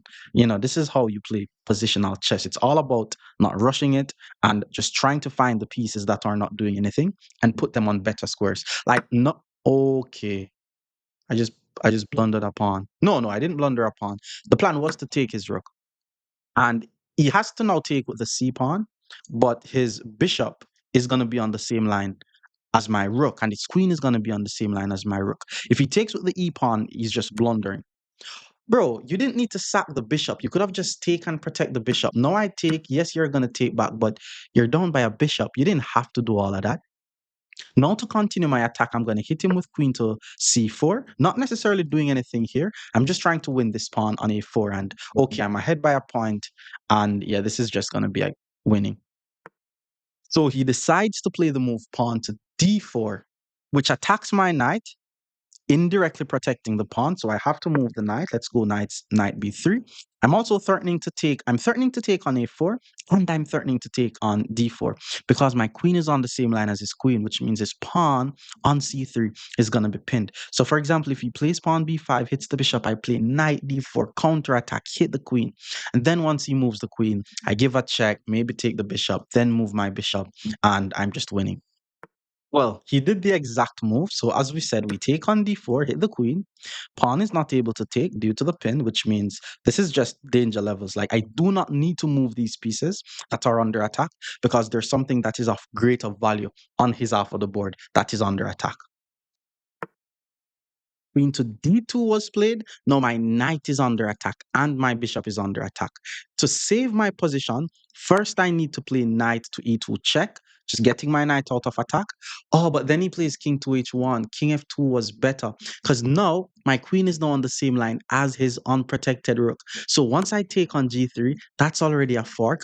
So he has to take back. Now we take the unprotected rook, and this is now just completely winning. My bishop is under attack though, so I have to move. I'm thinking of bishop back to e8, queen to d5, bishop f7, pawn e6. Okay, is there any way for me to? Okay, here's the move. You see, more danger level. Pawn to e3. Now I'm attacking his queen, which means I don't have to move my bishop. The purpose of pawn to e3 is not only attacking his queen, the bishop now attacks g2, which means if he dares to take my pawn on e3, he's going to be getting checkmated on g2. So he moves the queen out the way with check. Didn't see that. Did not see that move. Oh, but I'm fine. Let's just move. If he takes my bishop, I'm just going to take back because I'm still threatening a checkmate on h6. Oh, but that's why he's going to push the pawn. But if he pushes his pawn, I push my pawn. And he's not going to be able to push the pawn any further because of the same checkmate. He plays queen to d5, threatening mate on the back rank, but that's just a checkmate. More Stonewall Dutch against 1,600 players. Stick around. Opponent is now 1,600. Let's do some Stonewall defense here. Pawn c4, let's just play pawn c6. Knight f3, we play pawn e6. Very simple setup. And regardless of the next move that he plays, I'm going to go f5. And that's going to be the first part of our plan. Pawn g3, let's go f5. The first part of our plan is out the way. Whenever they fianchet to the bishop, I'm not going to lie, it's a bit harder for us to do all of those attacks that we discussed in the intro against them. But let's just keep developing. Knight f6. One thing I could tell you guys is a bishop being on d6, it doesn't necessarily attack h2 anymore. I guess I could say I'm slightly protecting the e5 square. Pawn c5 hits the bishop. Let's pull the bishop back, maintain some control over e5. Maybe if I'm able to play pawn to e5, that's going to be good for me. Knight c3, let's go knight d7, and then I'm going to play queen e7 with the idea of playing pawn to e5. If he allows me to play pawn to e5, black should actually be doing fine, but being 1,600, this guy should at least know what's happening. Queen to b3. Queen to b3 didn't really attack anything. I mean, d5 is perfectly guarded. Queen e7, e5. Let's go queen e7. Let's continue with the plan. Now I'm expecting him to play bishop f4, which kind of weaken his king. Pawn to e5 is my plan. And the reason why I have not castled as yet is because the position is kind of closed. And whenever the position is closed, time does not become as important of a factor. Bishop to g5, was not expecting that. What if I play e5? I don't want to play e5 because then I'm going to be opening the center. Pawn e5.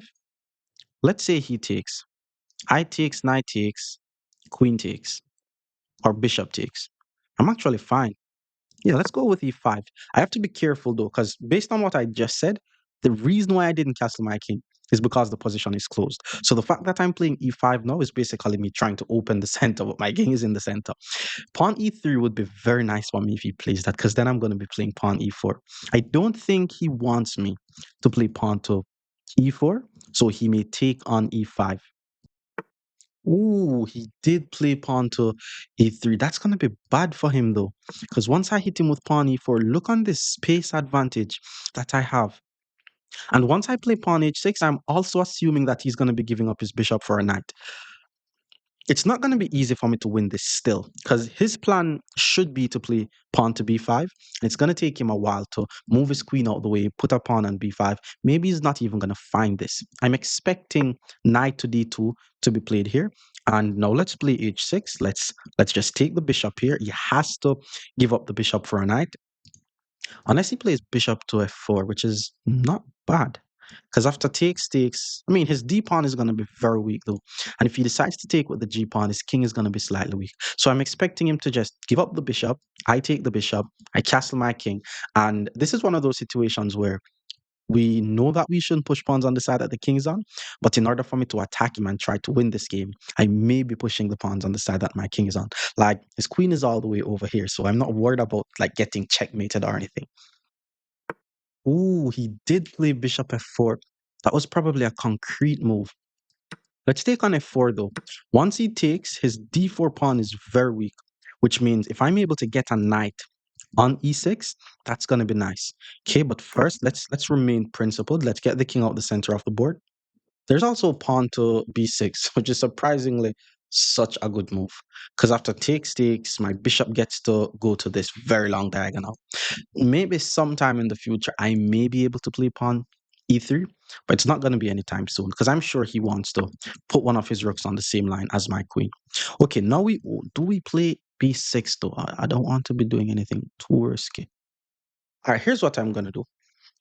If I play b6, he takes, I takes, it weakens my c6 pawn and it gives him a target to attack.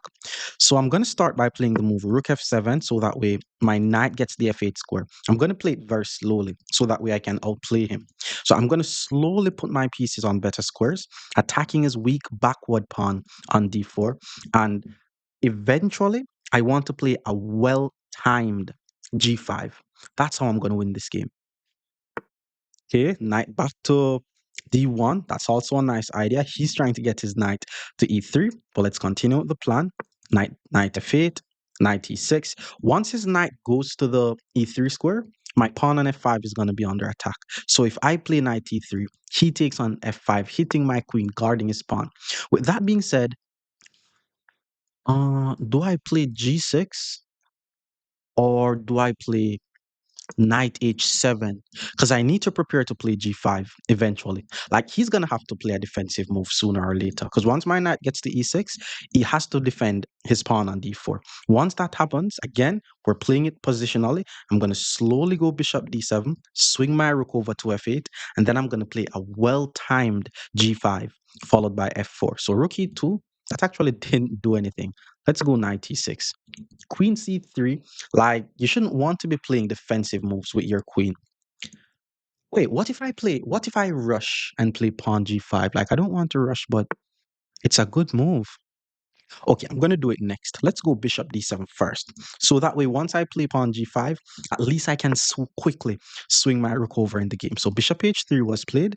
Now there's two attackers. I only have one defender. So he basically forced me to swing my rook over and defend the pawn. Like, I don't mind if he gives up two of his minor pieces for my rook, especially in this position. Queen to b4 attacks the pawn on b7. And I mean, I have to guard it. And I'm not trying to rush anything. So let's just pull the bishop back to c8. If you're able to use your bishop, like if the bishop stays on c8 and you did not blocking your rook on a8, for example, once the rook is not on a8 here, your bishop on c8 is actually fine. You don't have to worry about, oh, but I'm on developing the bishop. And then he plays queen to a5, which was his first drawback mistake.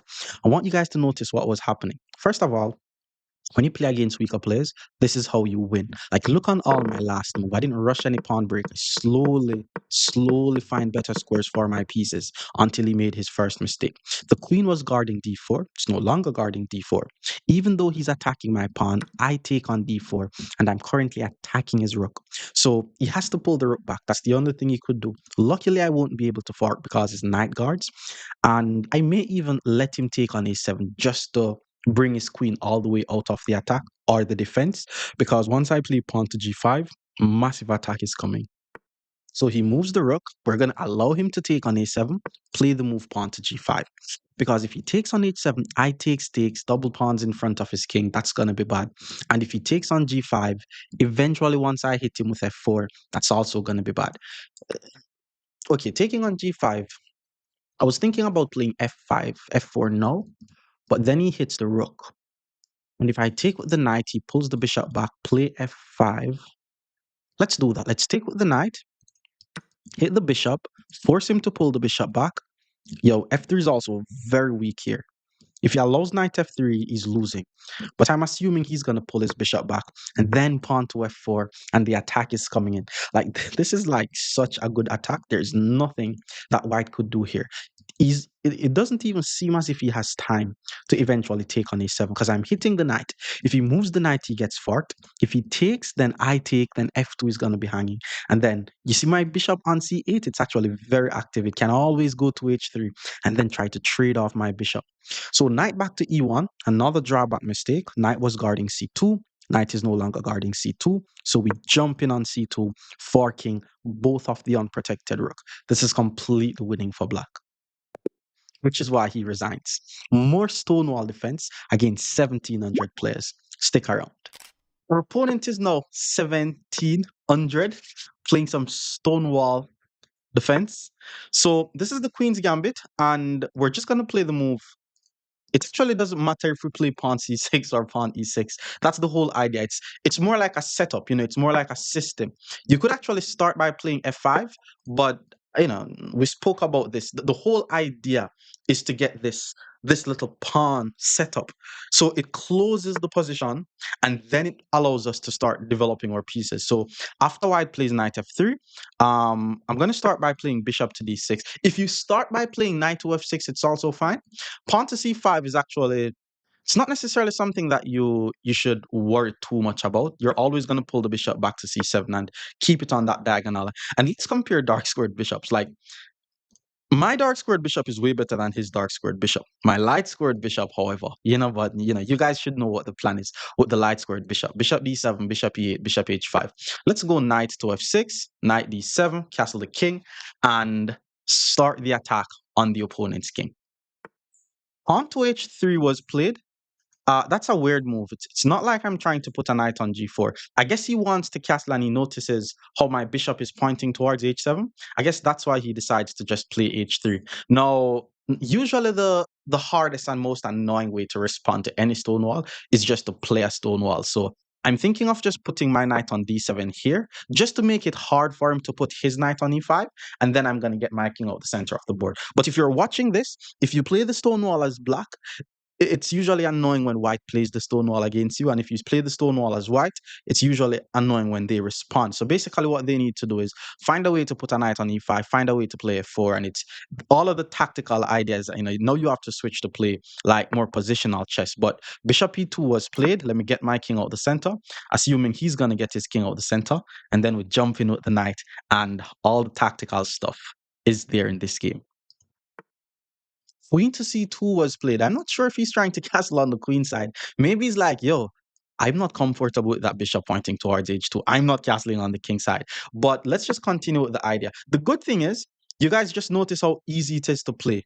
And it's going to also help you to not use too much time in the opening stage of the game. Like, if you guys understand, this is exactly what we spoke of and where we're going to be putting the pieces.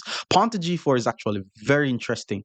I think he's now trying to start an attack on the king side, but his king is in the center of the board. So this is definitely kind of weird. Like, takes is only going to get his rook in the game, and I'm not trying to get his rook in the game, so I may not play that move. I'm thinking of queen f6. There's b6, which is also a very nice idea.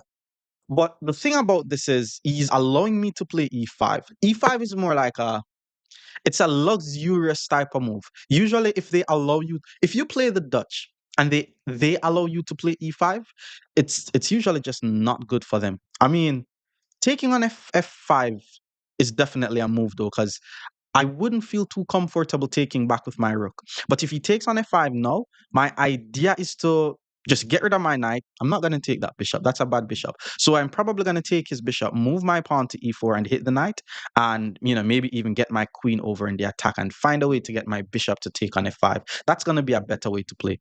But if he takes on e5 anyway, then my knight takes back and I'm just doing fine. So he took on f5, and as we spoke about, we play knight takes c3. This is more like a clearance move, so that way it's easier for us to get a pawn on the e4 square. And now he's going to be forced to start pulling back his pieces. Let's play pawn e4. Again, this bishop on c3 is still a bad bishop.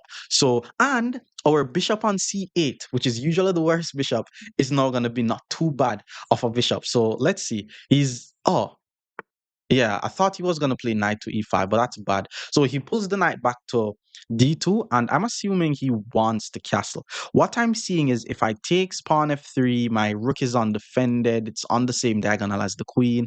So I'm gonna play the move queen to h4. It's more like a prophylactic move. It also prevents h4. It also prevents the king from castling, because if he decides to castle the king, there's gonna be a drawback in this move. His pawn on f2 is no longer gonna be guarded. So now I'm just trying to slowly get my knight somewhere. I'm still not sure where I would like my knight, but I would definitely like to just take on f5. Maybe I even take with the rook, to be honest, and attack f2 like this. Bishop to g4. I was not expecting that move. It's not. It shouldn't be a good move though, because on g4 the bishop is compromised. He's trying to protect the f5 pawn, but that's being very greedy, especially since his rook is unprotected. I'm just gonna play the move knight to f6 and attack his bishop. Maybe he's able to castle, and if I takes, he takes, and my queen is under attack. And if I takes, he swing the other rook, and then when I takes, his rook is on the file. And I guess that's the idea that he's going for. But for one, I could just play h5, and then once the bishop moves, then I take on f2, and then that is actually just better, because e2 is hanging and e3 is hanging. So he's now just going to be losing so much pawns just from being greedy and trying to protect this pawn. So there's a lot of ways. I think if I takes, that's also good for black. But I think h5 is actually the cleanest way to do it. I still need to be a bit careful. I mean, I still haven't developed my light squared bishop, but eventually I'm just going to take on f5. But because I want the tempo and I want the initiative, it's very important that all my moves are attacking moves. And the guy's going to give me a pawn as well. I'm going to take a pawn. So he pulls the bishop back. That's what we saw. Now we grab the free pawn on f2. So the position is currently equal, but he has a very weak pawn on f5. That's basically dead. His pawn on e3 is weak. Okay, knight to f1 I did not see. Basically what knight f1 does, it guards the pawn on e3, and it also allows his queen to guard his bishop. So maybe he thinks, oh, he's forking my bishop and my pawn. I have to move my bishop. I'm going to win the pawn, but knight f1 actually guards both of them. Knight f1 though, I'm probably just going to take the pawn on f5. Maybe with the bishop, maybe with the queen. Yeah, he found it. So the good thing is there's no... Oof. I have to be careful. Oh, I was about to say there's no rook move to trap my queen. So if I takes, I saw bishop e1, and then I was like, okay, but I can move to g2. But now I'm thinking about it. Moving the knight back to f1 means this rook on d1 no longer guards the rook on h1. So I could take advantage of this drawback and play queen g2 and trap the rook. And the funny thing about this is there's no rook h2, there's no rook g1. And if he moves his knight back to d2 trying to guard the rook, now his bishop on e2 becomes unprotected, which is crazy. I thought knight f1 was a good move. Turns out it's a blunder where we're 18 moves into the Dutch and we're about to win a piece. Unless there's something I'm not seeing. So he puts the knight back on d2 to save the rook. But now we take the free bishop. My queen is not going to get trapped. Now his pawn on e3 is really just unprotected and dying. Yeah, now it's just game. Okay, so he decides to move the king out of the way. And there's so much I could do here. Like, I'm ahead by 3 points. Queen d3 just trades the pieces off the board. That just guarantees the win. But let me just take the free pawn here. That's also a free pawn. Yeah, let's take the e3 pawn instead, because the f5 pawn is just so easy. The e3 pawn, maybe he could play rook e1 and guard it. Now, if he moves his rook to attack my queen, that's when I'm going to play queen to d3. Plus, I needed an excuse to play queen d3, because, when you're winning, you kind of want to just get the pieces off the board and then just win the game. Okay, knight to b3, which means there's no more queen to d3 happening. So I'm just going to take this free pawn. There are ways to attack my queen, but my queen is safely going to go back. So let's just take the pawn on f5. I'm currently ahead by 5 points. My pawn on e4 is also a pass pawn. My bishop is on the same line as the queen. Okay, bishop to d2 was played. And now I don't want to play queen to d3 anymore, because there's actually a little trick in the position. And he has to be careful. The issue is, wherever I move my queen, he's just gonna attack it again, and that's just gonna be wasting too much time. Like, if I go any one of these squares, a rook is gonna attack my queen. So I kind of have to play queen to d3, which is still fine. I'm just trying to get the pieces off the board. But I wanted to play e3 and then pin his queen and then win the game. Okay, so he traded the queens. Let's just take, also creating a square for my knight on e4. Now I can jump in with the knight on e4, rook g1. Let's jump in with the knight on e4. Now I'm attacking the opponent's bishop. I'm not afraid of bishop h6, by the way. It's very easy to protect the g7 pawn, which is what he did. But once I play rook to f7, eventually he's going to have to move his bishop out the way because that's just not doing anything. For example, I'm not able to take because of the pin. So once I just move my king, his bishop is going to be under attack. He's not able to take my pawn. So he puts the rook on f5, which is interesting. King h6, if he sack the rook, I take the rook. If he takes on g7, I take on h6. He's going to take on c7. But at this point, I mean, the guy's just going to get mated. So let's just play king h7, which I'm assuming he's forced to move away his bishop. Okay, he moves the bishop. He wants to trade. I'm the one who is ahead in material. We're going to trade. The bishop is on the same line as the king, so I'm still trying to make some tactic work. But let's just be patient. Let's just bring all our pieces in the game.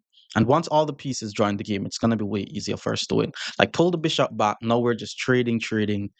Very simple idea. And remember, when you're winning, you don't have to complicate the game. Just trade the pieces off the board. He's attacking this pawn. Bishop back to g6 guards the pawn. Now both of my rooks can penetrate his back rank. Now I'm really threatening to play rook f1 and have to take stakes. The king can't move. The knight has to block. I check. King has to move. And then rook takes e1 is actually going to be a checkmate. So I'm actually threatening to end the game right here, which is why he played pawn to h3. But we're still going to be trading the pieces off the board. Let's trade the rooks off the board. The good thing is, I want you guys to notice is his rook on h4 is actually trapped. It's not able to go here. It can't go here or here. So let me see. Let's just push the pass pawn. He has to sack the knight, and he's also getting checkmated. So he's going to be getting checkmated, and the rook just has no squares to go. I think he's going to resign very soon. And he resigns. More Dutch defense against 1,800 players. Stick around. Our opponent is now 1,800. Let's play some Stonewall Dutch. Pawn c4. Let's play pawn e6. Pawn e6 or pawn c6. Doesn't matter what we play. It's going to be the same setup. Pawn will go to c6 and a pawn will go to f5. So knight f3. Let's go pawn c6. Pawn e3. Now we go pawn f5. And this, my friends, is the Stonewall Dutch. And from here, it's bishop d6, knight d7, knight f6, and castle. And what we've been talking about is the fact that if he quickly puts his knight on e5 and then play f4, it's the most challenging way to play against it. Now, the moment his knight goes to the e5 square, I also need to be aware of this diagonal pointing towards my king. So queen h5 is also a threat. With that being said, I'm just going to play the move knight to f6, and then my plan from here is still to go bishop to e6, followed by knight d7. Bishop to e2, he's trying to develop. Let's just go bishop to d6. If he plays bishop h5 check, I was about to say I was just going to play g6, but he plays pawn to f4. Here's the thing. If I play knight d7, oh, knight d7 is actually fine. Yeah, there's no bishop on f4. So what I was about to say doesn't make much sense. In fact, I'm gonna now go ahead and play knight to e4, so that way I'm now threatening to play queen to h4 check. And if he allows me to play queen to h4 check, he could be in some problems now. So he needs to defend against this. Maybe pawn to g3 is gonna be fine, but any weird looking moves. Oh, actually, let me think about it. Because if I check block, wait. Let's say I check, right? If he moves the king, that's mate. If I check and he blocks, I take, and if he takes, I take the rook. If I check and he blocks and I takes, pulling the knight back to f3 is actually a defensive move. Once he pulls the knight back to f3, what I'm thinking of is just pull my queen maybe to h2, but then he's going to be able to move his rook and he's going to be fine. So that's actually not bad. So let's just take back on e6. At least it's going to be easier for me to develop my bishop to e6 here. Oh my god, I'm so bad. I should have just took the knight. If I had taken the knight, then I could have checked because there's no knight back to f3. Oh my lord, that was a blunder, guys. Taking on d5 was bad. I should have get rid of the knight, and then once I check pawn push, taking is just winning. No, he just cast like can't believe I just messed that up. That's actually crazy. But let me just get my king out the center of the board. This is gonna be an interesting game because as I said, the you meet the Stonewall with the Stonewall, two Stonewall playing against each other. It's gonna be a more positional game. It's gonna be two persons trying to outmaneuver each other. Pawn to g3 was now played. I'm not sure why he played pawn g3. Maybe he's trying to prevent queen h4, but that was really not necessary.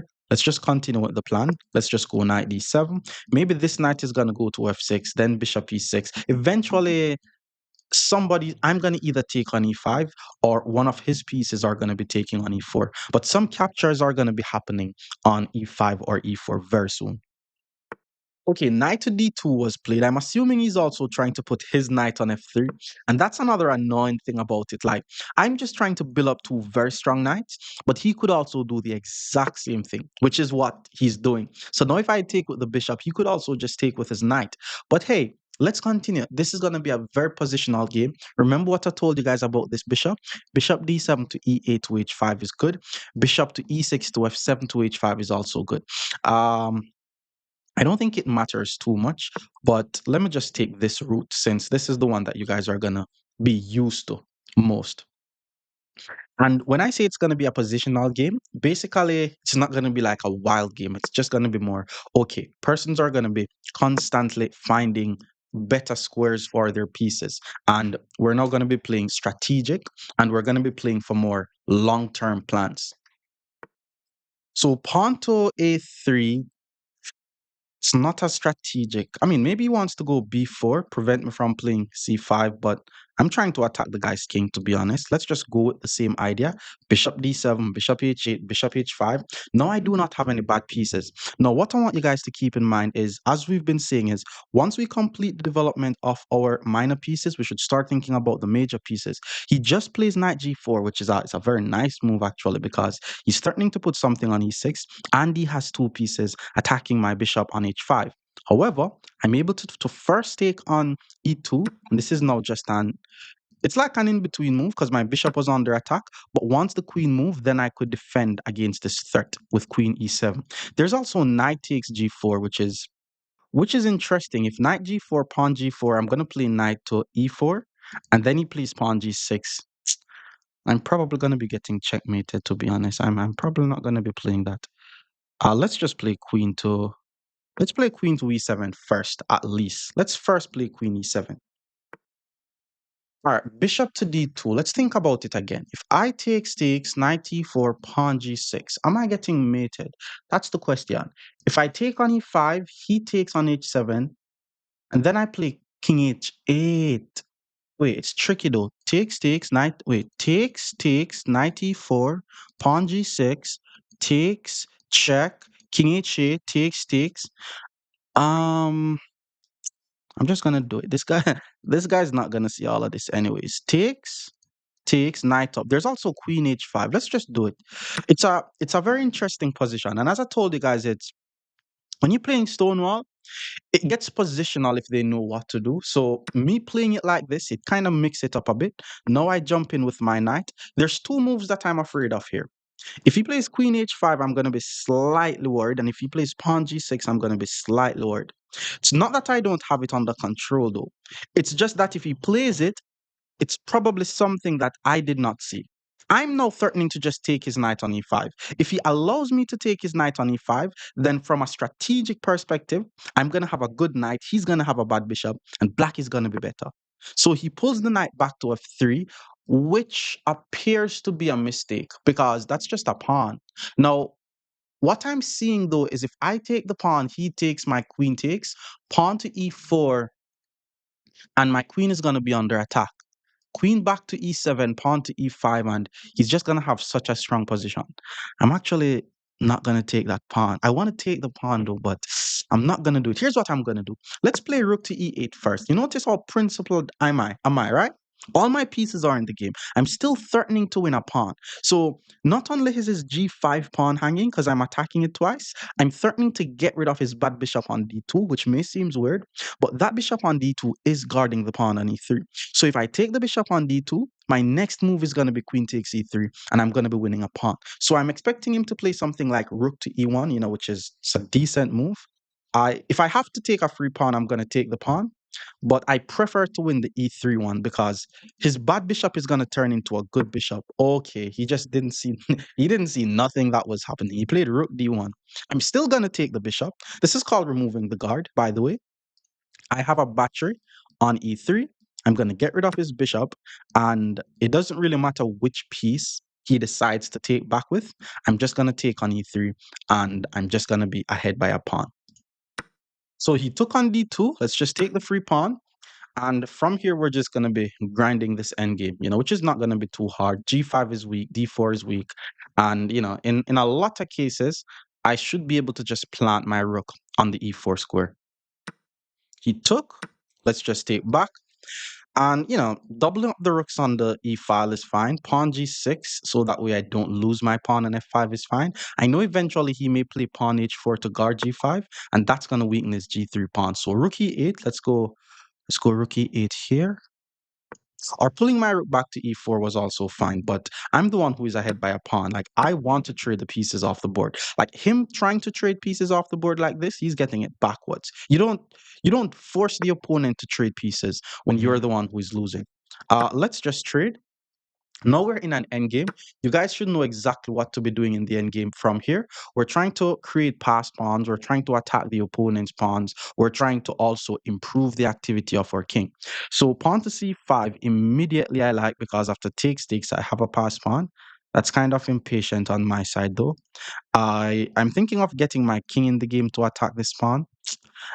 Let's play b6 actually. b6 followed by c5. So that way, even if I get the pass pawn, it's not isolated. It's still not the easiest position to win. I mean, apart from the fact that he just played b4, yeah, that's going to make it a bit easier for me, because in the end, his a3 pawn is going to be hanging. And, we spoke about the tempo. The tempo is important. Unless he plays pawn to b5, which is not good, no, once I take, I attack the pawn. He has to spend an additional move guarding the pawn. Now my plan is simple.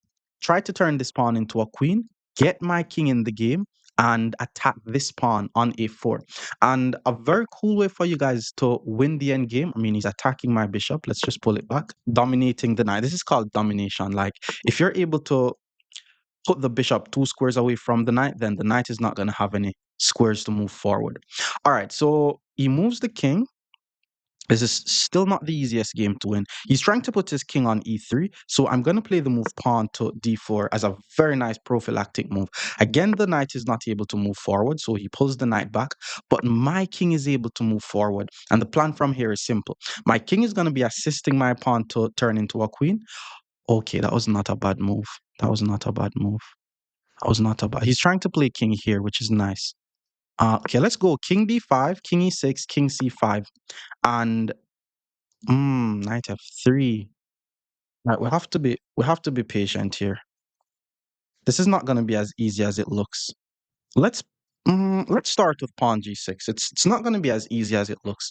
Knight f3 I was expecting, and that's why I'm going to play bishop to e5 to protect the pawn. The good thing about my position is I'm never afraid of any trades. Knight back to d2. Okay, that was actually not okay. Let's go back. Let's go back. I think I need to play bishop to e7 and attack his pawn on g5. So, oh, but if I go here, he takes. All right, first I'm going to go bishop c5. Guard it that way. Then eventually, I'm going to play bishop e7. Okay. All right. How do I do this? I need to be able to play king c5 to b4. Let's try bishop to f8. Bishop f8. If knight f3, I go bishop g7. So I guard the pawn. Now the plan is to play king c5 to b4. And I'm trying to apply something that is called the principle of two weaknesses. So the fact that I have an extra pawn that he needs to prevent from queening, that's one weakness. Okay, knight c4 was a nice move. Let's go king to b4. And I'm assuming he's gonna play pawn to a4. Okay, now I just need to put him in zugzwang. Eventually, he's gonna have to sacrifice material. Yeah, I think he's in zugzwang already. Just pulling the king back to b5. If he moves the knight, he loses the pawn. If he moves the pawn, he loses the pawn. And whenever someone is in zugzwang, you're gonna start seeing them start making random pawn moves. So okay, we're pull back, check, takes. Yeah, let's just pull back. Eventually, he's going to just run out of random pawn moves. Let's just put the bishop back on g7. Now, any pawn moves he play, I take. Any king, okay, that's a free pawn. Take the free pawn. Oh, but then he checks. I takes, takes, check, takes. I go here. Oh, this is not easy though. This is not easy. And I do not have a lot of time on the clock. Let's take. He takes, that's a fork. I go here, protect my pawn, attack this pawn. The plan is to win with this fast pawn. So he moves the king, and let's pull my king back. I'm trying to roll my pawn up the board. If he plays king up, I'm actually thinking of sacking. Yeah, this this sacrifice could actually be winning, you know. Well, how does this go again? Push the pawn. If he takes, push, knight back is losing. Takes, knight takes, attack the knight. Yeah, this should be winning. Take. I'm going to be down by a piece, but one thing I know about the endgame is knights are not good pieces when it comes to preventing side pawns. So push, push this pawn so the knight is not able to do anything. King up. Oh, whoa, that's actually strong. All right, all right. Let me play a bit faster because I didn't see what was happening over there. I'm gonna try to I'm gonna try to take this pawn. Once I take this pawn, king up. No, let's just take. Yeah, this should be winning now. Let's play h5, preventing the king from coming up. King up. Oh, oh, fruit. It's drawn. It's actually drawn, guys. Really draw this game? Because his king is going to be defending against this, and his knight is going to be defending against this. Yeah, this is drawn. I'm going to try to win, though. I'm going to try a very sneaky way to win. As I told you guys, knights are not good pieces when it comes to defending against side pawns. Okay, let me try to draw to win this. Okay, it's just drawn. He's just gonna dance with his knight.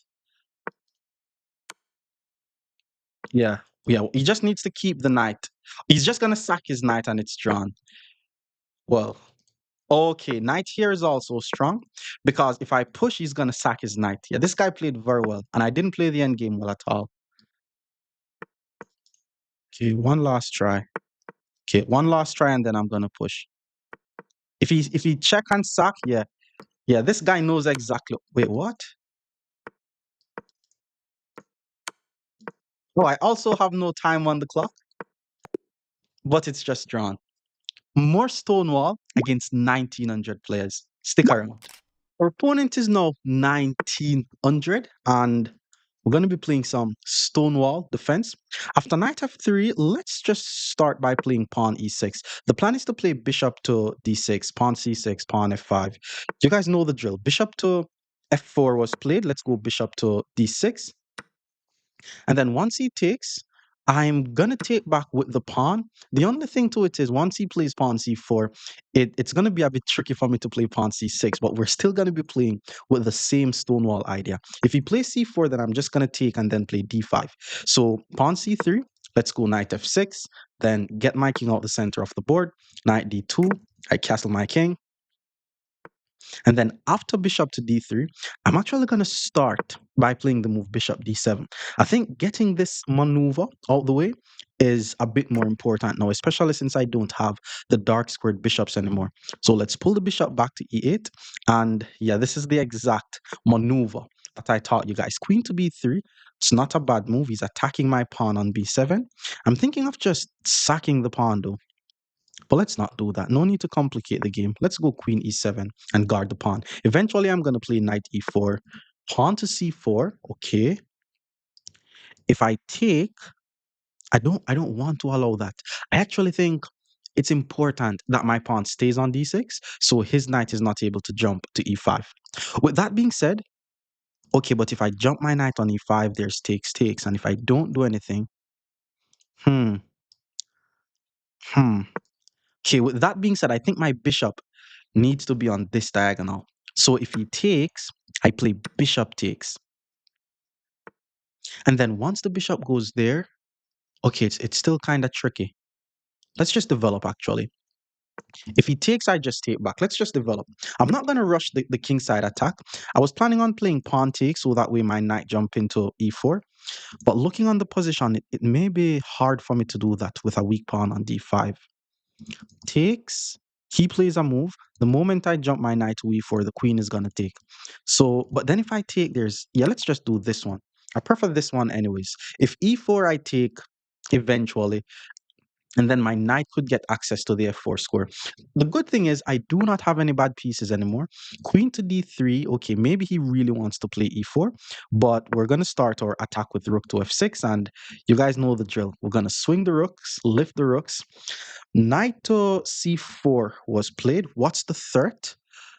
Knight is not really doing anything or threatening any moves forward. So let's continue with the plan. Rook to h6.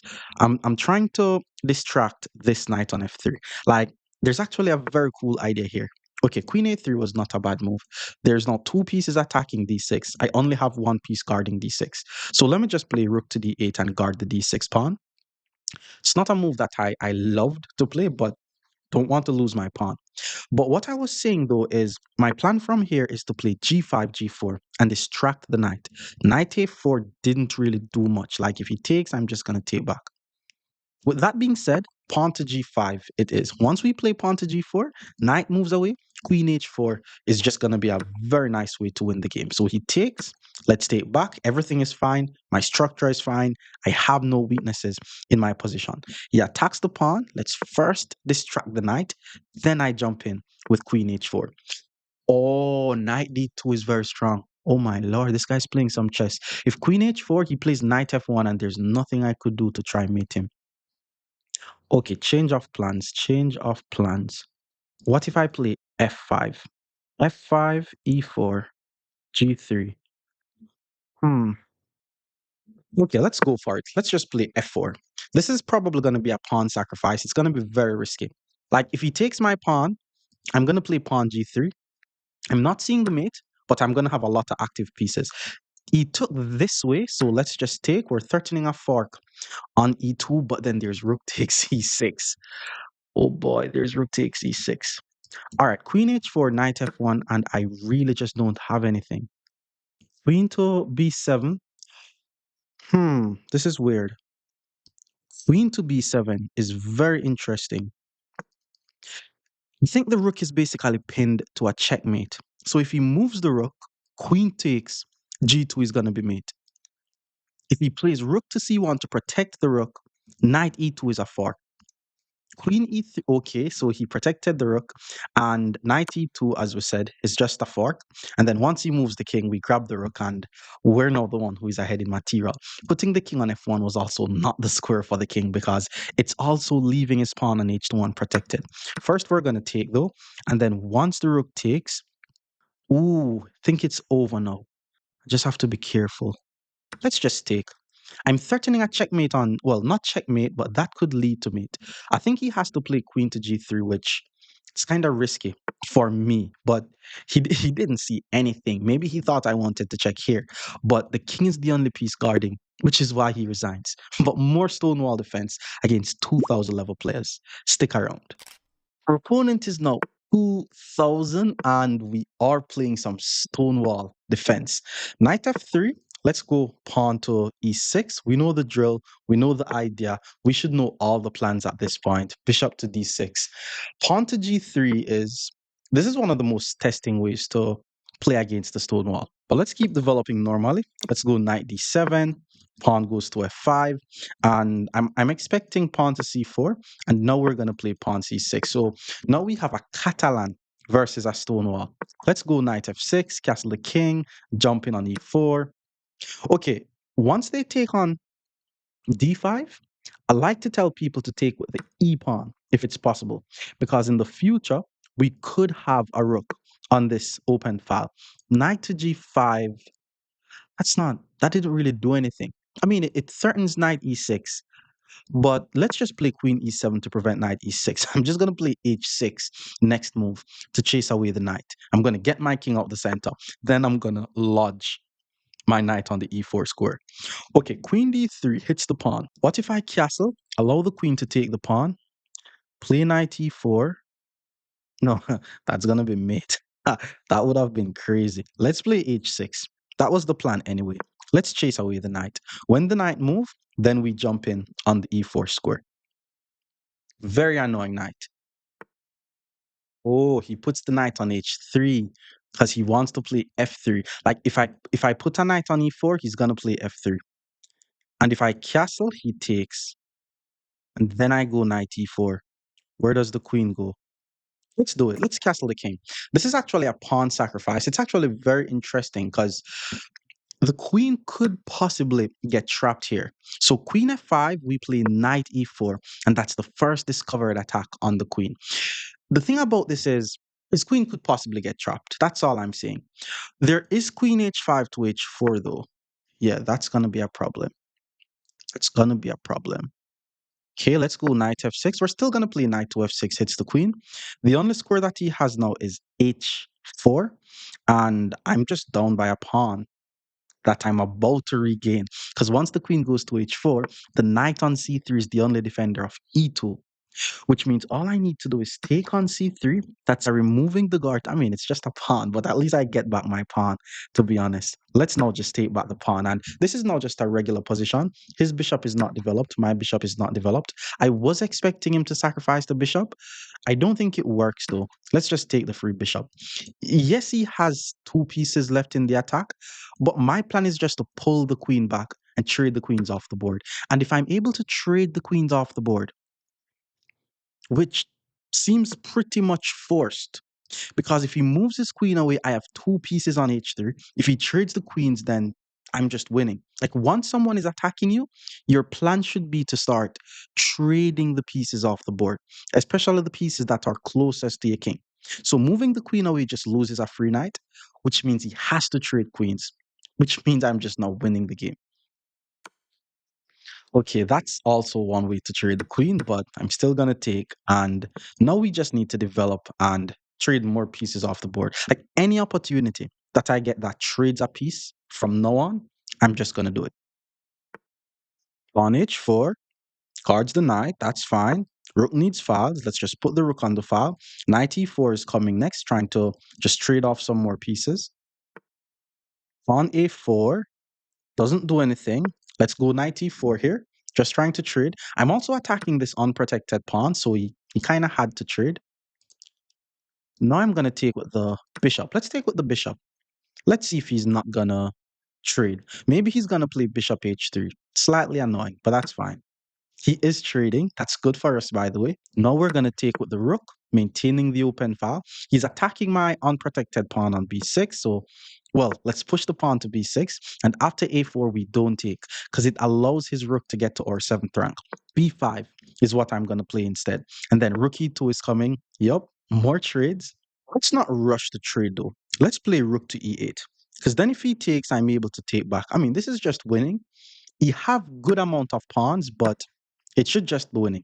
I have to be careful though, but it's just winning. Rooks belong on the 2nd rank. My next move is going to be rook to a2. We're now in the end game. The whole idea of the end game is to attack the opponent's pawn. So let's go rook to a2. I knew he was going to try to take control over the file. He's trying to infiltrate on e6 to win this pawn. But once I play king f7, the rook is not able to cross my half of the board in no way. The tricky thing about my position is once I take, my rook is going to kind of be out of place, but it should still be fine. If he pushes, I go bishop f8, hit the pawn, and if he pushes the pawn again, bishop g7 prevents the pawn from queening. Okay, let's prevent the pawn from queening. And rook to h1 doesn't do anything. Bishop to h8 is fine.